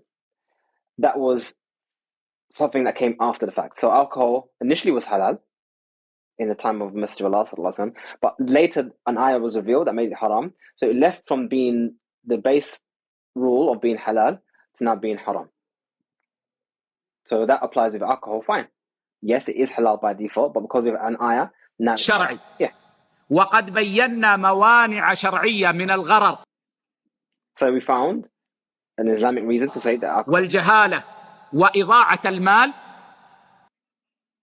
And I have clarified the Shaykh, and I've clarified the things that makes it Bitcoin haram, from the deception or from the obscurity, the gharar obscurity, في جواز هذه obscurity, the wasting of money, unsure, jahala, which is unclear, unknown العملات. وما ذكروه من in regards to these currencies. And as you've seen from what he said, those objections, I mean, I've given my comments, so you can decide how you feel about his objections. If you accept his objections and you don't accept my commentary, that's fine. That's perfectly fine. You're happy to decide. You're free to take that opinion if you wish. If you think that the Sheikh's perception and how he views Bitcoin is reflective of reality, by all means take that opinion. أن بعض الدول اعتمدت تلك العملة كألمانيا وبعض دول أوروبا. And the thing that they mention as well, that these countries have accepted, like Germany and whatnot, have accepted. وبعض دول أمريكا الجنوبية. فنقول إنه لا توجد دولة أصدرت هذه العملات أو تبنت. Then his answer to that is, we actually don't find any countries that have issued these currencies. Now, I don't know how you feel about it, this explanation or this response, but I think there's I don't know how to say it. So our argument was no government backs it, no government issues it. But then when governments do accept it, we say, oh, but they didn't issue it. So is it just that they didn't issue it even though they actually accept it? Yeah, I don't know. So the issue is, it seems like there are these criterion that have been added on to justify something after the fact. First you say it's not from a government, but when the government does accept it, yeah, but it didn't issue it. So then, okay. Anyway, it seems obvious to me. So if it's not obvious to you, then that's fine. But yeah, so basically his argument basically what the Shaykh is saying here now is that, for example, Bitcoin, as he mentioned specifically, but I guess generally cryptocurrencies, if the government itself does not issue the currency, as well as, issue the currency, is still haram. Even if the government accepts it, as for taxation or the tax purposes, they accept being paid in Bitcoin or not. Even if the whole world says, yeah, we want to accept Bitcoin, the fact that it's not issued by the government is still haram. Which is, for me, a bit concerning, because essentially what he's saying is that the only way crypto can be, or Bitcoin could be halal, is if it's a CBDC, a central bank digital currency. I know the Sheikh's not saying that because I don't think CBDC was a thing, and he's not calling for CBDC, but the reality is that essentially only a CBDC is halal. I'd no doubt, I think when CBDCs do become a thing, many will say you have to use it and it is from the government and the rest of it, blah, because it's like fiat. But it is a bit concerning, knowing what we know today about how CBDCs behave, how they can stop your money, how they can freeze your accounts, how they can tax you. So all these things that they can do with your CBDC, they can surveil how you spend, see what you do, prevent you from sending and receiving and whatnot. Basically, the government now has control over your money. And this statement seems to support that function. Now, like I said, I am 100% convinced if the Sheikh knew about Bitcoin, and especially about CBDCs and how it's functional, I'm sure he wouldn't be saying this, but this is the result of what he said. هذه العملات اقتصاديا أو ضمنت هذه العملات. Or if this currency is built on the economy somehow. وإنما الذي وقع or they guarantee the currency. So I guess, yeah, if they guarantee it, then they allow it. So the fact that Germany allows you to pay in Bitcoin but don't guarantee it is still haram. And like I said before, what does it even mean to guarantee a currency? I mean, literally, if Germany said we guarantee a Bitcoin, what does that mean? I mean, they guarantee its value, they guarantee its price. What does guarantee mean? If you have any comments, mention comments. أن بعض الدول اعتمدتها محاسبيا.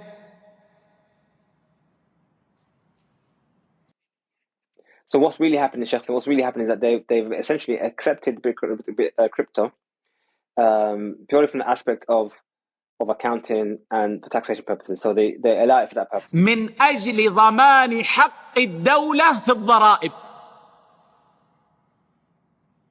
لما رأت So in order to preserve their rights in taxation, i.e., if you say that Bitcoin is nothing and is not money, and people have all the money in Bitcoin, then essentially they have no rights of taxation. So they say, okay, now we accept Bitcoin, and because it's now acceptable, you have to pay taxes on it. That's what the Sheikh is saying. Which is interesting because I think Germany is the opposite. If you hold crypto for more than a year, there's no tax on it. So it's actually the opposite. But whatever the excuse the Sheikh gives here, that's essentially why he's saying they accept it. What's ironic though is that if you look at the countries that do accept Bitcoin, like El Salvador, like Germany, they actually don't want to tax it. And the ones that resist it the most are the ones who do want to tax it. It's just a funny one. It's a funny one how it plays out in the end. هذه الدول أن في حركة وفي أموال هائلة، قالت تركناها هكذا سيضيع حق الدولة في الضرائب، لكن إذا اعتمدت من الناحية المحاسبية. So when the government saw that there's money going up, therefore, okay, if we don't do anything, we don't say anything, then we're going to lose our share of the profits. سنلزم المواطن بأن يدفع ضرائب على هذه المعاملات، فهي لم تعتمد. But if you allow it in an accountancy-based aspect, then at least we can have our share of the money. And I'm sure there's some of that. There's some of that. There's no reason why not. I guess that opens up the question: is are taxes even halal? But that's another thing altogether. من الناحية الاقتصادية بحيث تصدرها ولا بحيث تضمنها، ولكن لتضمن. So they never factored it as an economic thing in terms of it being حقها، or in terms of it being guaranteed or having any warranty over it. فالمواطن لو But they only allowed it so they can take some of their share. حصلت له أي إشكالية، and I'm sure that must have crossed someone's mind. Regulators. ما في ضمان، لكن يجب عليه أن يقدم إضراء. So if any issue happens with this money, then there's no guarantee. It's up to you. It's your business. That's what they say. Which I'm sure is the case with gold.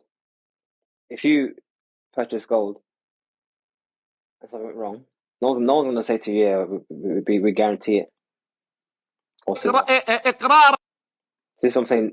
You have to be fair and just. ضريبيا يتعلق بها. فهذا هو الذي وقع. However, we establish some taxational rights over it so you can take ويجب أن نفرق بين. So that's the reason why the Sheikh says they allow it, not because it's actually money, but because there's some. اعتماد العملة من أجل المصالح الحسابية وبين اعتماد العملة من جهة الإصدار أو الضمان. العبرة في الاعتبار. So we have to separate between them accepting something in terms of, accountancy purposes, or accepting it in terms of guaranteeing it. So I guess the question is, what happens about El Salvador then, who have made it legal tender? I mean, making something legal tender, does that make it guaranteed? Is there a guarantee? I think there is some kind of level of guarantee from the government in the sense of the Chivo wallet. So if you send the way it works in El Salvador is that if you want to, if someone pays you in Bitcoin, the government guarantees to give you the equivalent value in dollars. So if you receive Bitcoin, you can receive the US dollar value in your wallet. So there is that element of guarantee, if that's what's meant by guarantee. And if that's the case, is Bitcoin no longer haram? Because El Salvador guaranteed it. أن تتبناها دولة إصدارا فتسكها الدولة. So the issue, what we need to factor in is whether they built on it as in terms of issuance. أو ضمانا. So they issue it and they mint it. فتضمنها ائتمانيا وهذا غير موجود. Or give them guarantees. وهذا غير موجود. And that is not present at his time. But it did come a few years later. Because this is 4 years ago, so 2 years ago, when El Salvador made legal tender. I think it was 2 years ago. Is it 2021? I think 2021. So that has happened. And I guess you can say El Salvador even mints it. That's interesting. That's actually interesting. El Salvador actually mints Bitcoin.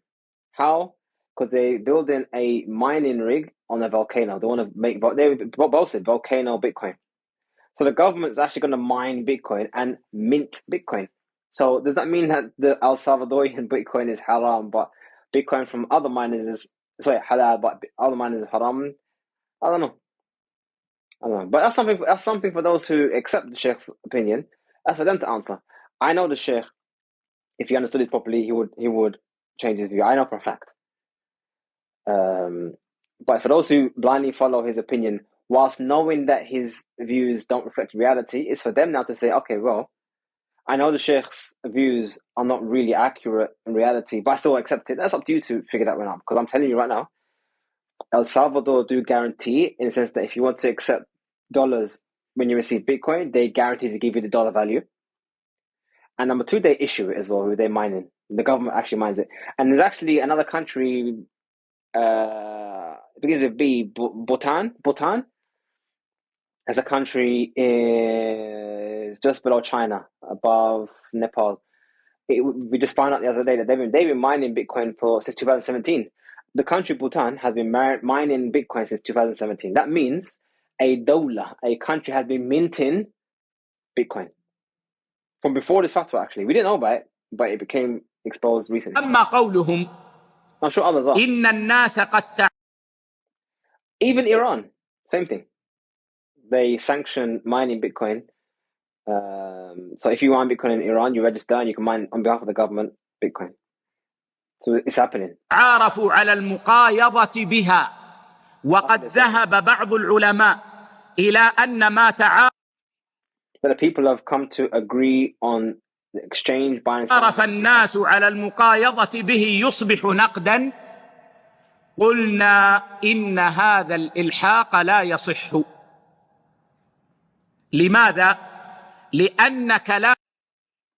So as for the opinion where they say that the second evidence they give is that if people come together and agree that X is a currency and we can buy and sell with that thing, then it becomes money because people use it. Sheikh disagrees with this analogy. He says he agrees with the principle, but disagrees with the use of Bitcoin in this way because بعض العلماء إنما هو في النقود السلعية التي لها قيمة في ذلك. Because that applies to products that are actual product like gold, silver, skins, whatnot. And as I said, the Sheikh sees Bitcoin as a fiat, not as a product. And as I said already, I feel that Bitcoin is more closer to it being a product than a fiat. فإذا تعارف عليها الناس تصبح نقودا. That which has a value in of itself. I addressed that already. ولا تحتاج إلى اعتماد الدولة. لأن So if people do interact with it, it becomes money. ستكتسب قوتها من إيش؟ And we don't need to depend on a government. So yeah, alhamdulillah, the Sheikh has said what I mentioned, what I alluded to earlier on. If it's a product, we don't need to depend on the government. But because Bitcoin is not a product, it's a fiat, therefore you need a government. And because it doesn't have a government, therefore it's not money. See it? If you accept that Bitcoin has properties, like gold has properties, and due to these properties, I give it value, therefore it becomes, like you said, sila'iyya, like an asset, which is why governments across the world consider Bitcoin as an asset. من ذاتها Because it gets its money from where? ذهب له قيمة. From itself. Again, back to the same principle, this idea that value is in itself. Like I said, there's no value in itself. There's only properties that we value. فإذا تعارف الناس على المقايضة به خلاص صار سلعة، صار It has a نقدا. value. حتى الجلد. So if people recognize and come to agreement of its value, then it becomes a product and becomes money.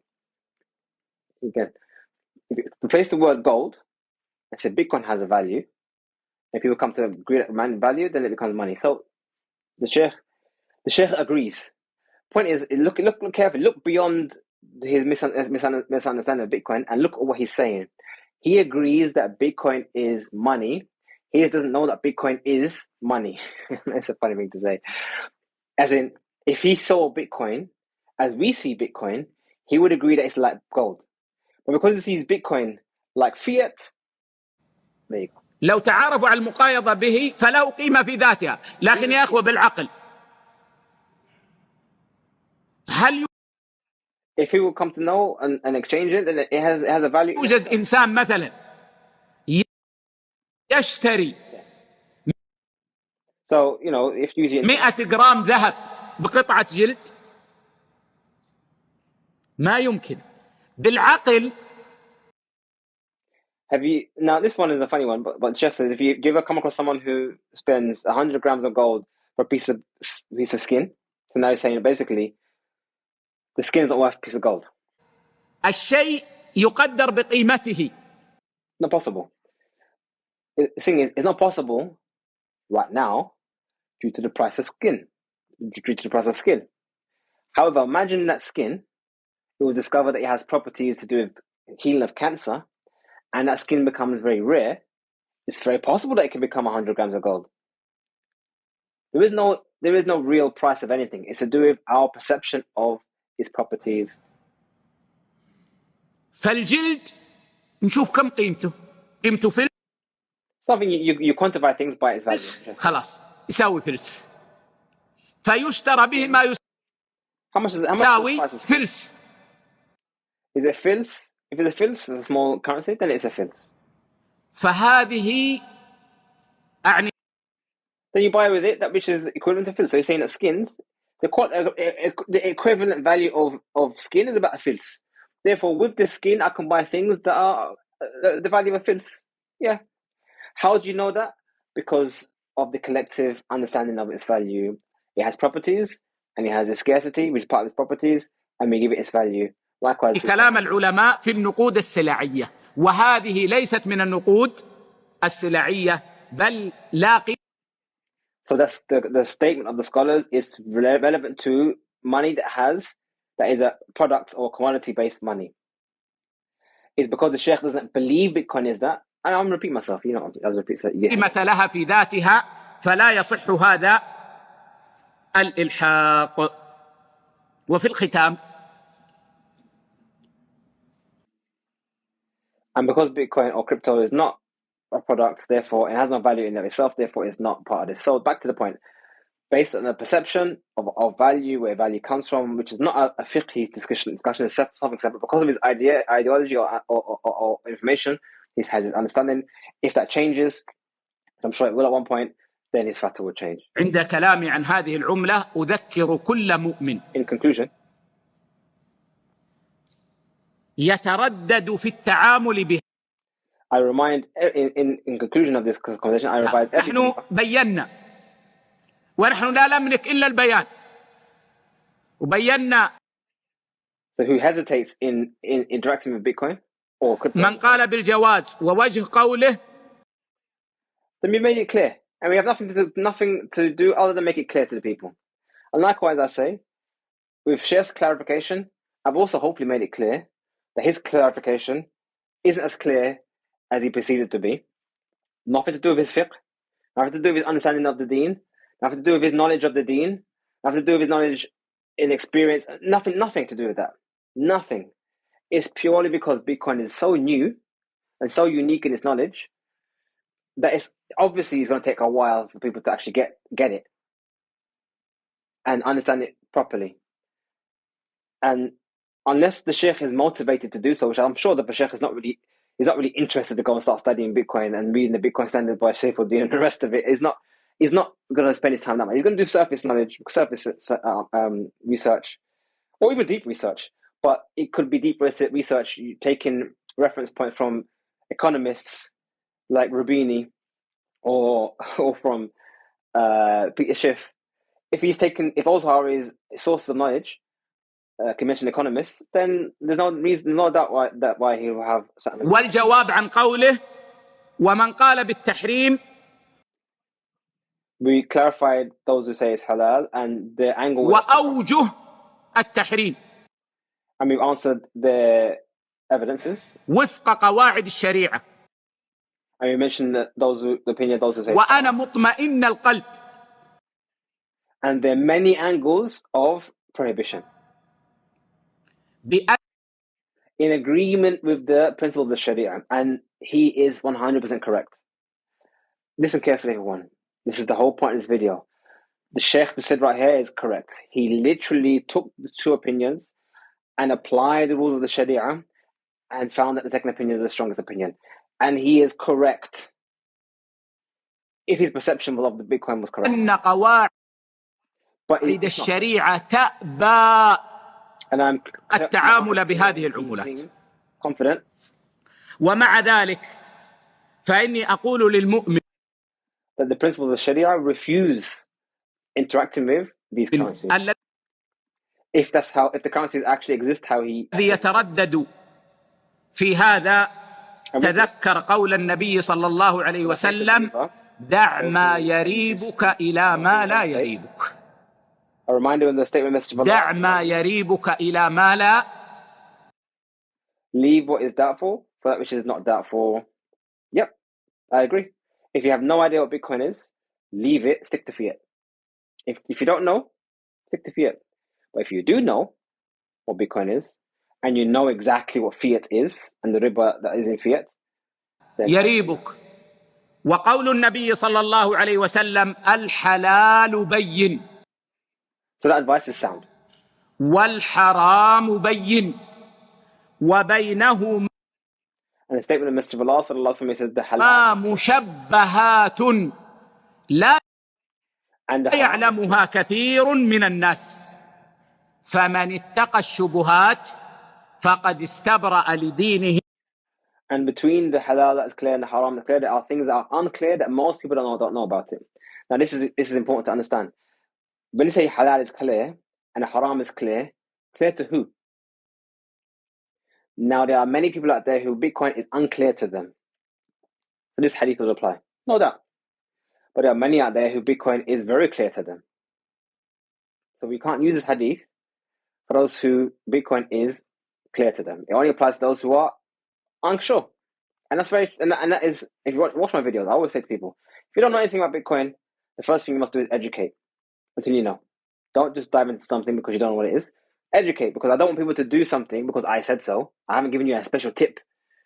I've just told you how Bitcoin works, and it's up to you to make your own educated decision based on education. وعرضه ومن وقع في الشبهات كراع يرعى. So whoever abstains from the doubtful things and they have protected their deen and حول الحمى يوشك أن يواقعاه. Whoever falls into the doubtful things is like a sheep herder who herds the sheep around the boundaries of the king. كما أذكره. It's just about his camels or his sheep are just about to almost fall into the forbidden boundaries. بقول ابن عمر رضي الله عنهما إني لأجعل بيني وبين الحرام سترة من الحلال ولا أخرقها. ابن عمر رضي الله عنهما. I place between me and haram a barrier of halal that I don't go beyond that. So basically, if haram is there and I'm here, I place between the haram a halal deed that I don't go beyond that halal deed or I don't break that. يقول الحرام بين فاجعل بينك وبين الحرام. So Ibn Umar said that the haram is clear. حائط ليس من الحرام، إنما حائط في جانب الحلال. So put between you and the haram a barrier. والحلال كثير الحمد لله. Not from the haram. لكن يجعل لك سترة. But the barrier is the halal. You put the halal between you and the haram. لا تخرقها، لأن من خرق السترة. And the halal is Allah. Alhamdulillah. The question I would say then, is the fiat, the riba fiat that's issued through central banks, that's issued through riba loans, that transacts using riba credit and contracts, is that the halal we're supposed to put between us and Bitcoin? أوشك أن يقع في الحرام. فأقل. So when you put this halal between you and the haram, don't go beyond that, because if you break that cloth, you almost... ما يمكن أن يقال في هذه القضية دع ما يريبك إلى ما لا يريبك، بأمر النبي صلى الله عليه وسلم، مع أن الأمر ليس. And the bare minimum that can be said about this is to stay away from that which is unsure for that which is sure. Yes, if it's unsure to you, stay away from it. But if you're 100% sure... عندنا ريبة، الأمر عندنا حرام بين، ومع ذلك أقول لو شككت فلا يغرنك. And the favor for him, he says, the favor for him is that this is not even unclearly haram, this is clearly haram. شيطان. Shaykh said, دع ما يريبك إلى ما لا يريبك. And if he said, if you have doubt, don't... أسأل الله عز وجل أن يوفق أمة محمد صلى الله عليه وسلم إلى الحلال. Leave that which is doubtful for that which is not doubtful. وأن يغنيها بحلاله عن حرامه. And we ask Allah to give us the tawfiq to go towards the halal. And I say Ameen. I ask Allah to allow the Muslims to go towards the halal, stay away from the haram, and to find avenues away to exit the riba and the riba system, to exit the credit-based system, the banking-based system, to find means of transacting outside of the control of central banks and banks who only intent in life is to make profit through money. وأن يكفينا شر المحدثات المحرمة. And to suffice us with the halal over the haram. Ameen. وأن يعيننا جميعا على لزوم. And to suffice us away from that which is newly invented unlawful things. ما يحبه الله عز وجل ويرضاه. And to aid us to stick to what which Allah has loves and is pleased with and suffices us. Alhamdulillah. That's it. That's the end of the extended version. The Shaykh made a shorter version before this, but then he made a longer one like this. So hopefully you've all learned from this long video. But to be fair, I wanted to demonstrate here how perception has a major impact on the person's fiqh. And it doesn't mean that there's anything wrong with their fiqh. It just means there's something wrong with their perception. So we can still have respect the ulama, respect the scholars, ask Allah to bless them, to forgive them of their shortcomings, like Allah asks Allah to forgive us of our shortcomings. And we understand we can see clearly from the Shaykh's principles here that if he had the correct perception of Bitcoin and of economics and of money, he would say what we say. Because he actually said the words. He actually said, if it was like this, then it's halal. And we know that's how it is. So we know that the Shaykh would agree with us if he had the correct perception. But unfortunately, he's been informed or misinformed about Bitcoin. But there's a flip side of this. Let's have a look.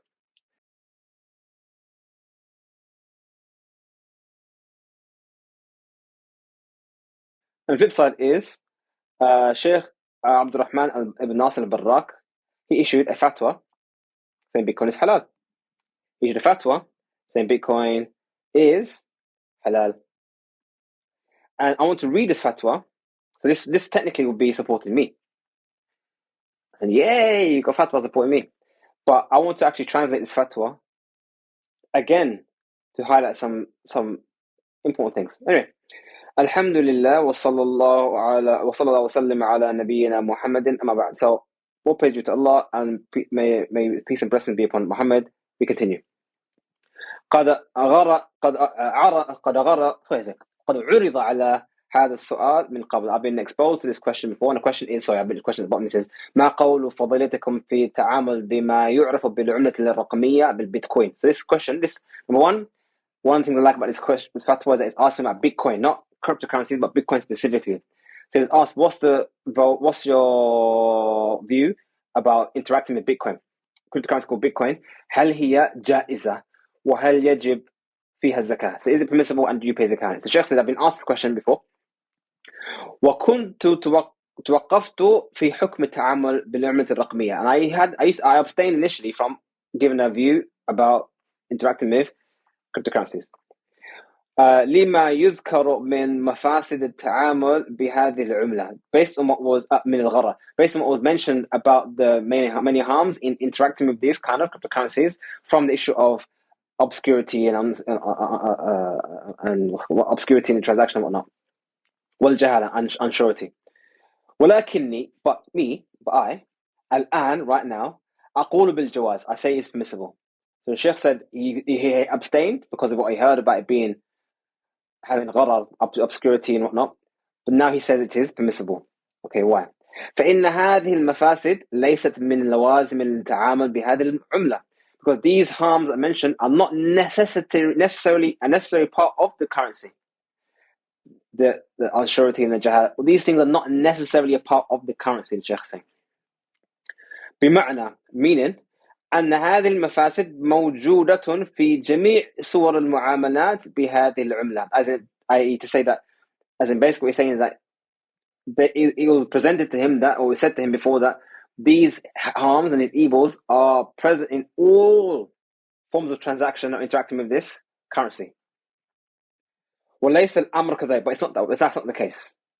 So the Shaykh is actually saying here that there is a perception about the cryptocurrency that isn't real. So throughout this whole video, when I said the Shaykh's got a wrong perception, it's not me making a slight against the Shaykh. The Shaykh himself is saying that what's been said about Bitcoin is not actually accurate.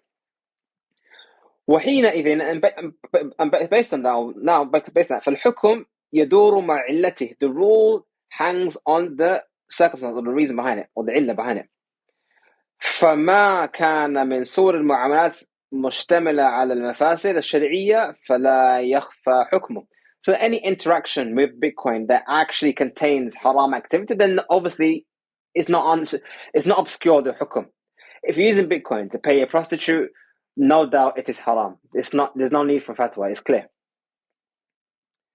وهو التحريم, and it's haram. وما لا فلا, and if it's not have that added feature, property, then it's not haram. So straightforward, as you can see here, is what we've been saying from the beginning.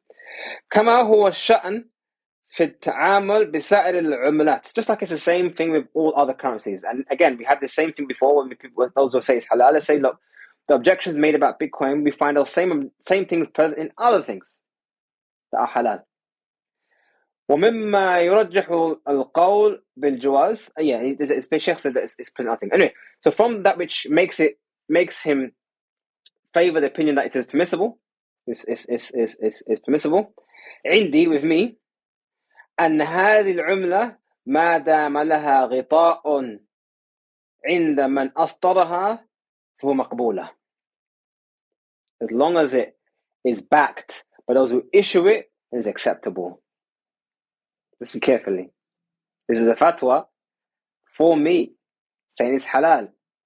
But the Shaykh said clearly, if it has a backing by those who issue it, then it's acceptable.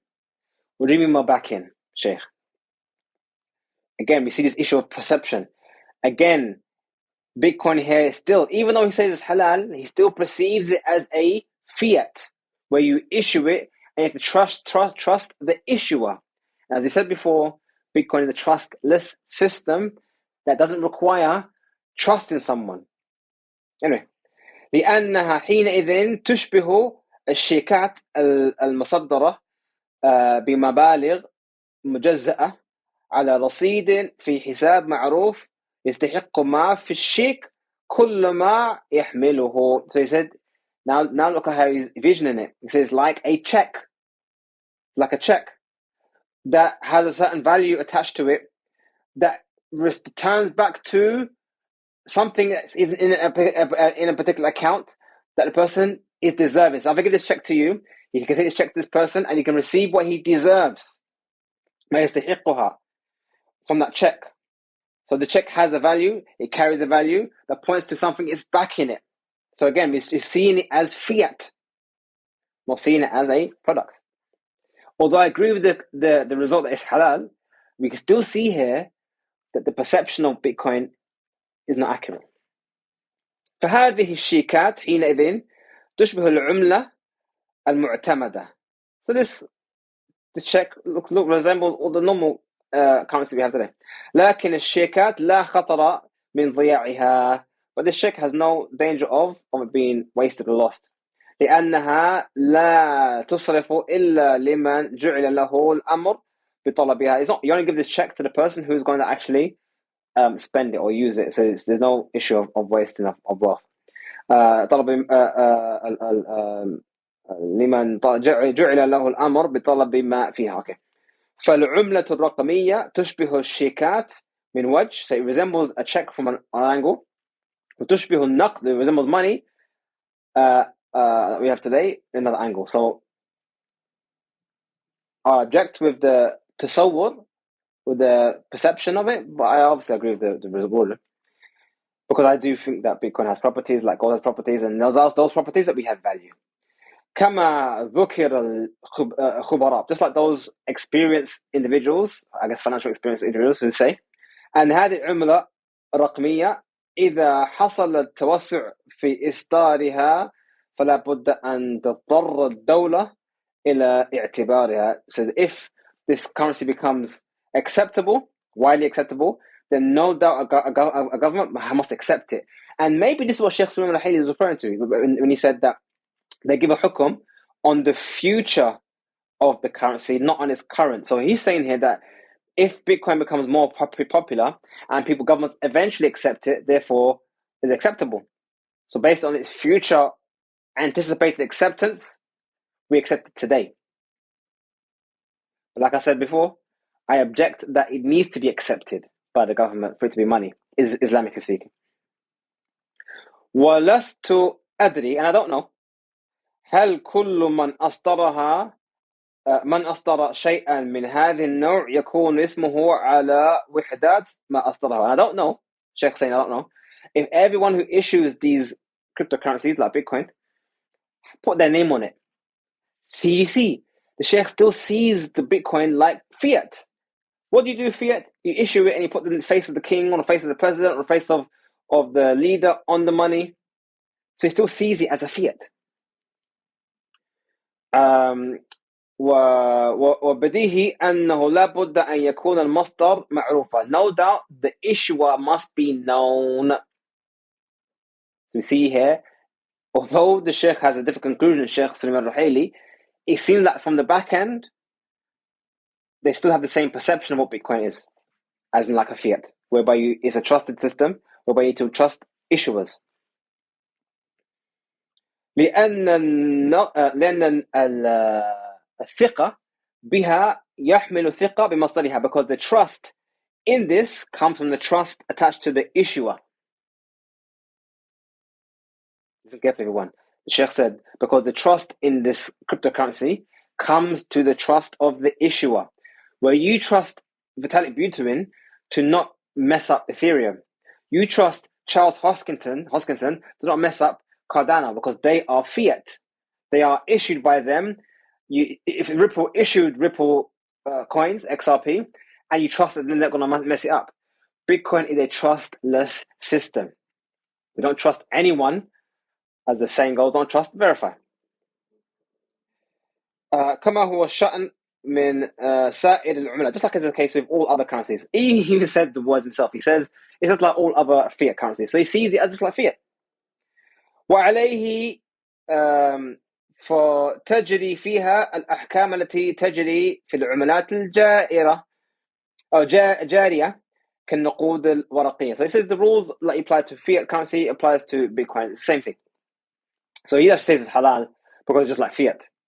I'm saying it's halal because it's more like gold. فيحرم فيها الربا. So therefore it's haram to engage in riba with Bitcoin.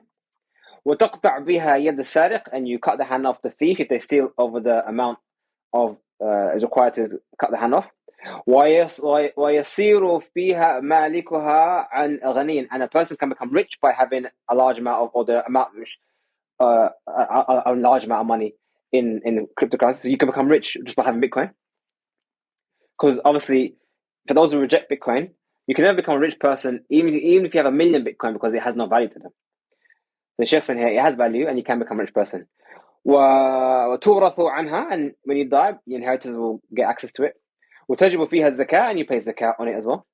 وإن كانت تختلف في ماهيتها وطريقة التعامل بها عن المعاملات التقليدية, even if it looks and behaves differently from the current fiat system. So I've given 2 fatwas of the Shaykh, one by Shaykh Sulaiman, and a very detailed 30-minute one, which should end up being longer than that, on why this is haram, and we gave commentary on that, and we demonstrated hopefully clearly that it's his perception about Bitcoin, how it works and how it functions, how it is and whatnot, and even of money and whatnot is not accurate in my view. You can decide yourself if it's accurate, but I don't think it's accurate. And even we have an example here of a fatwa that says halal. Even with this fatwa still, it has a perception of Bitcoin as being like fiat. And based on that, it is what it is. So yeah, hopefully you've learned something today. And again, I did try to avoid doing a video like this. No doubt I'm going to be attacked by those who are just salty and just want to accept what they want to accept without looking at the facts. Hopefully people who watch this video, if you get to the end of the video even, watch the video, can consider what I say, factor in the information I've given. Don't trust, verify. If I say something is new to you, go and read up on it, go and check it up. I maybe even advise reading the book, Bitcoin Standard or the Fiat Standard, see how our current fiat system works. When you understand how current paper money, fiat currency actually works, and then learn how Bitcoin works, I'm sure it'll be clear to you what I've just said here today. It's only when that's not clear where it's not clear. وصلى الله على نبينا محمد وعلى آله وصحبه أجمعين.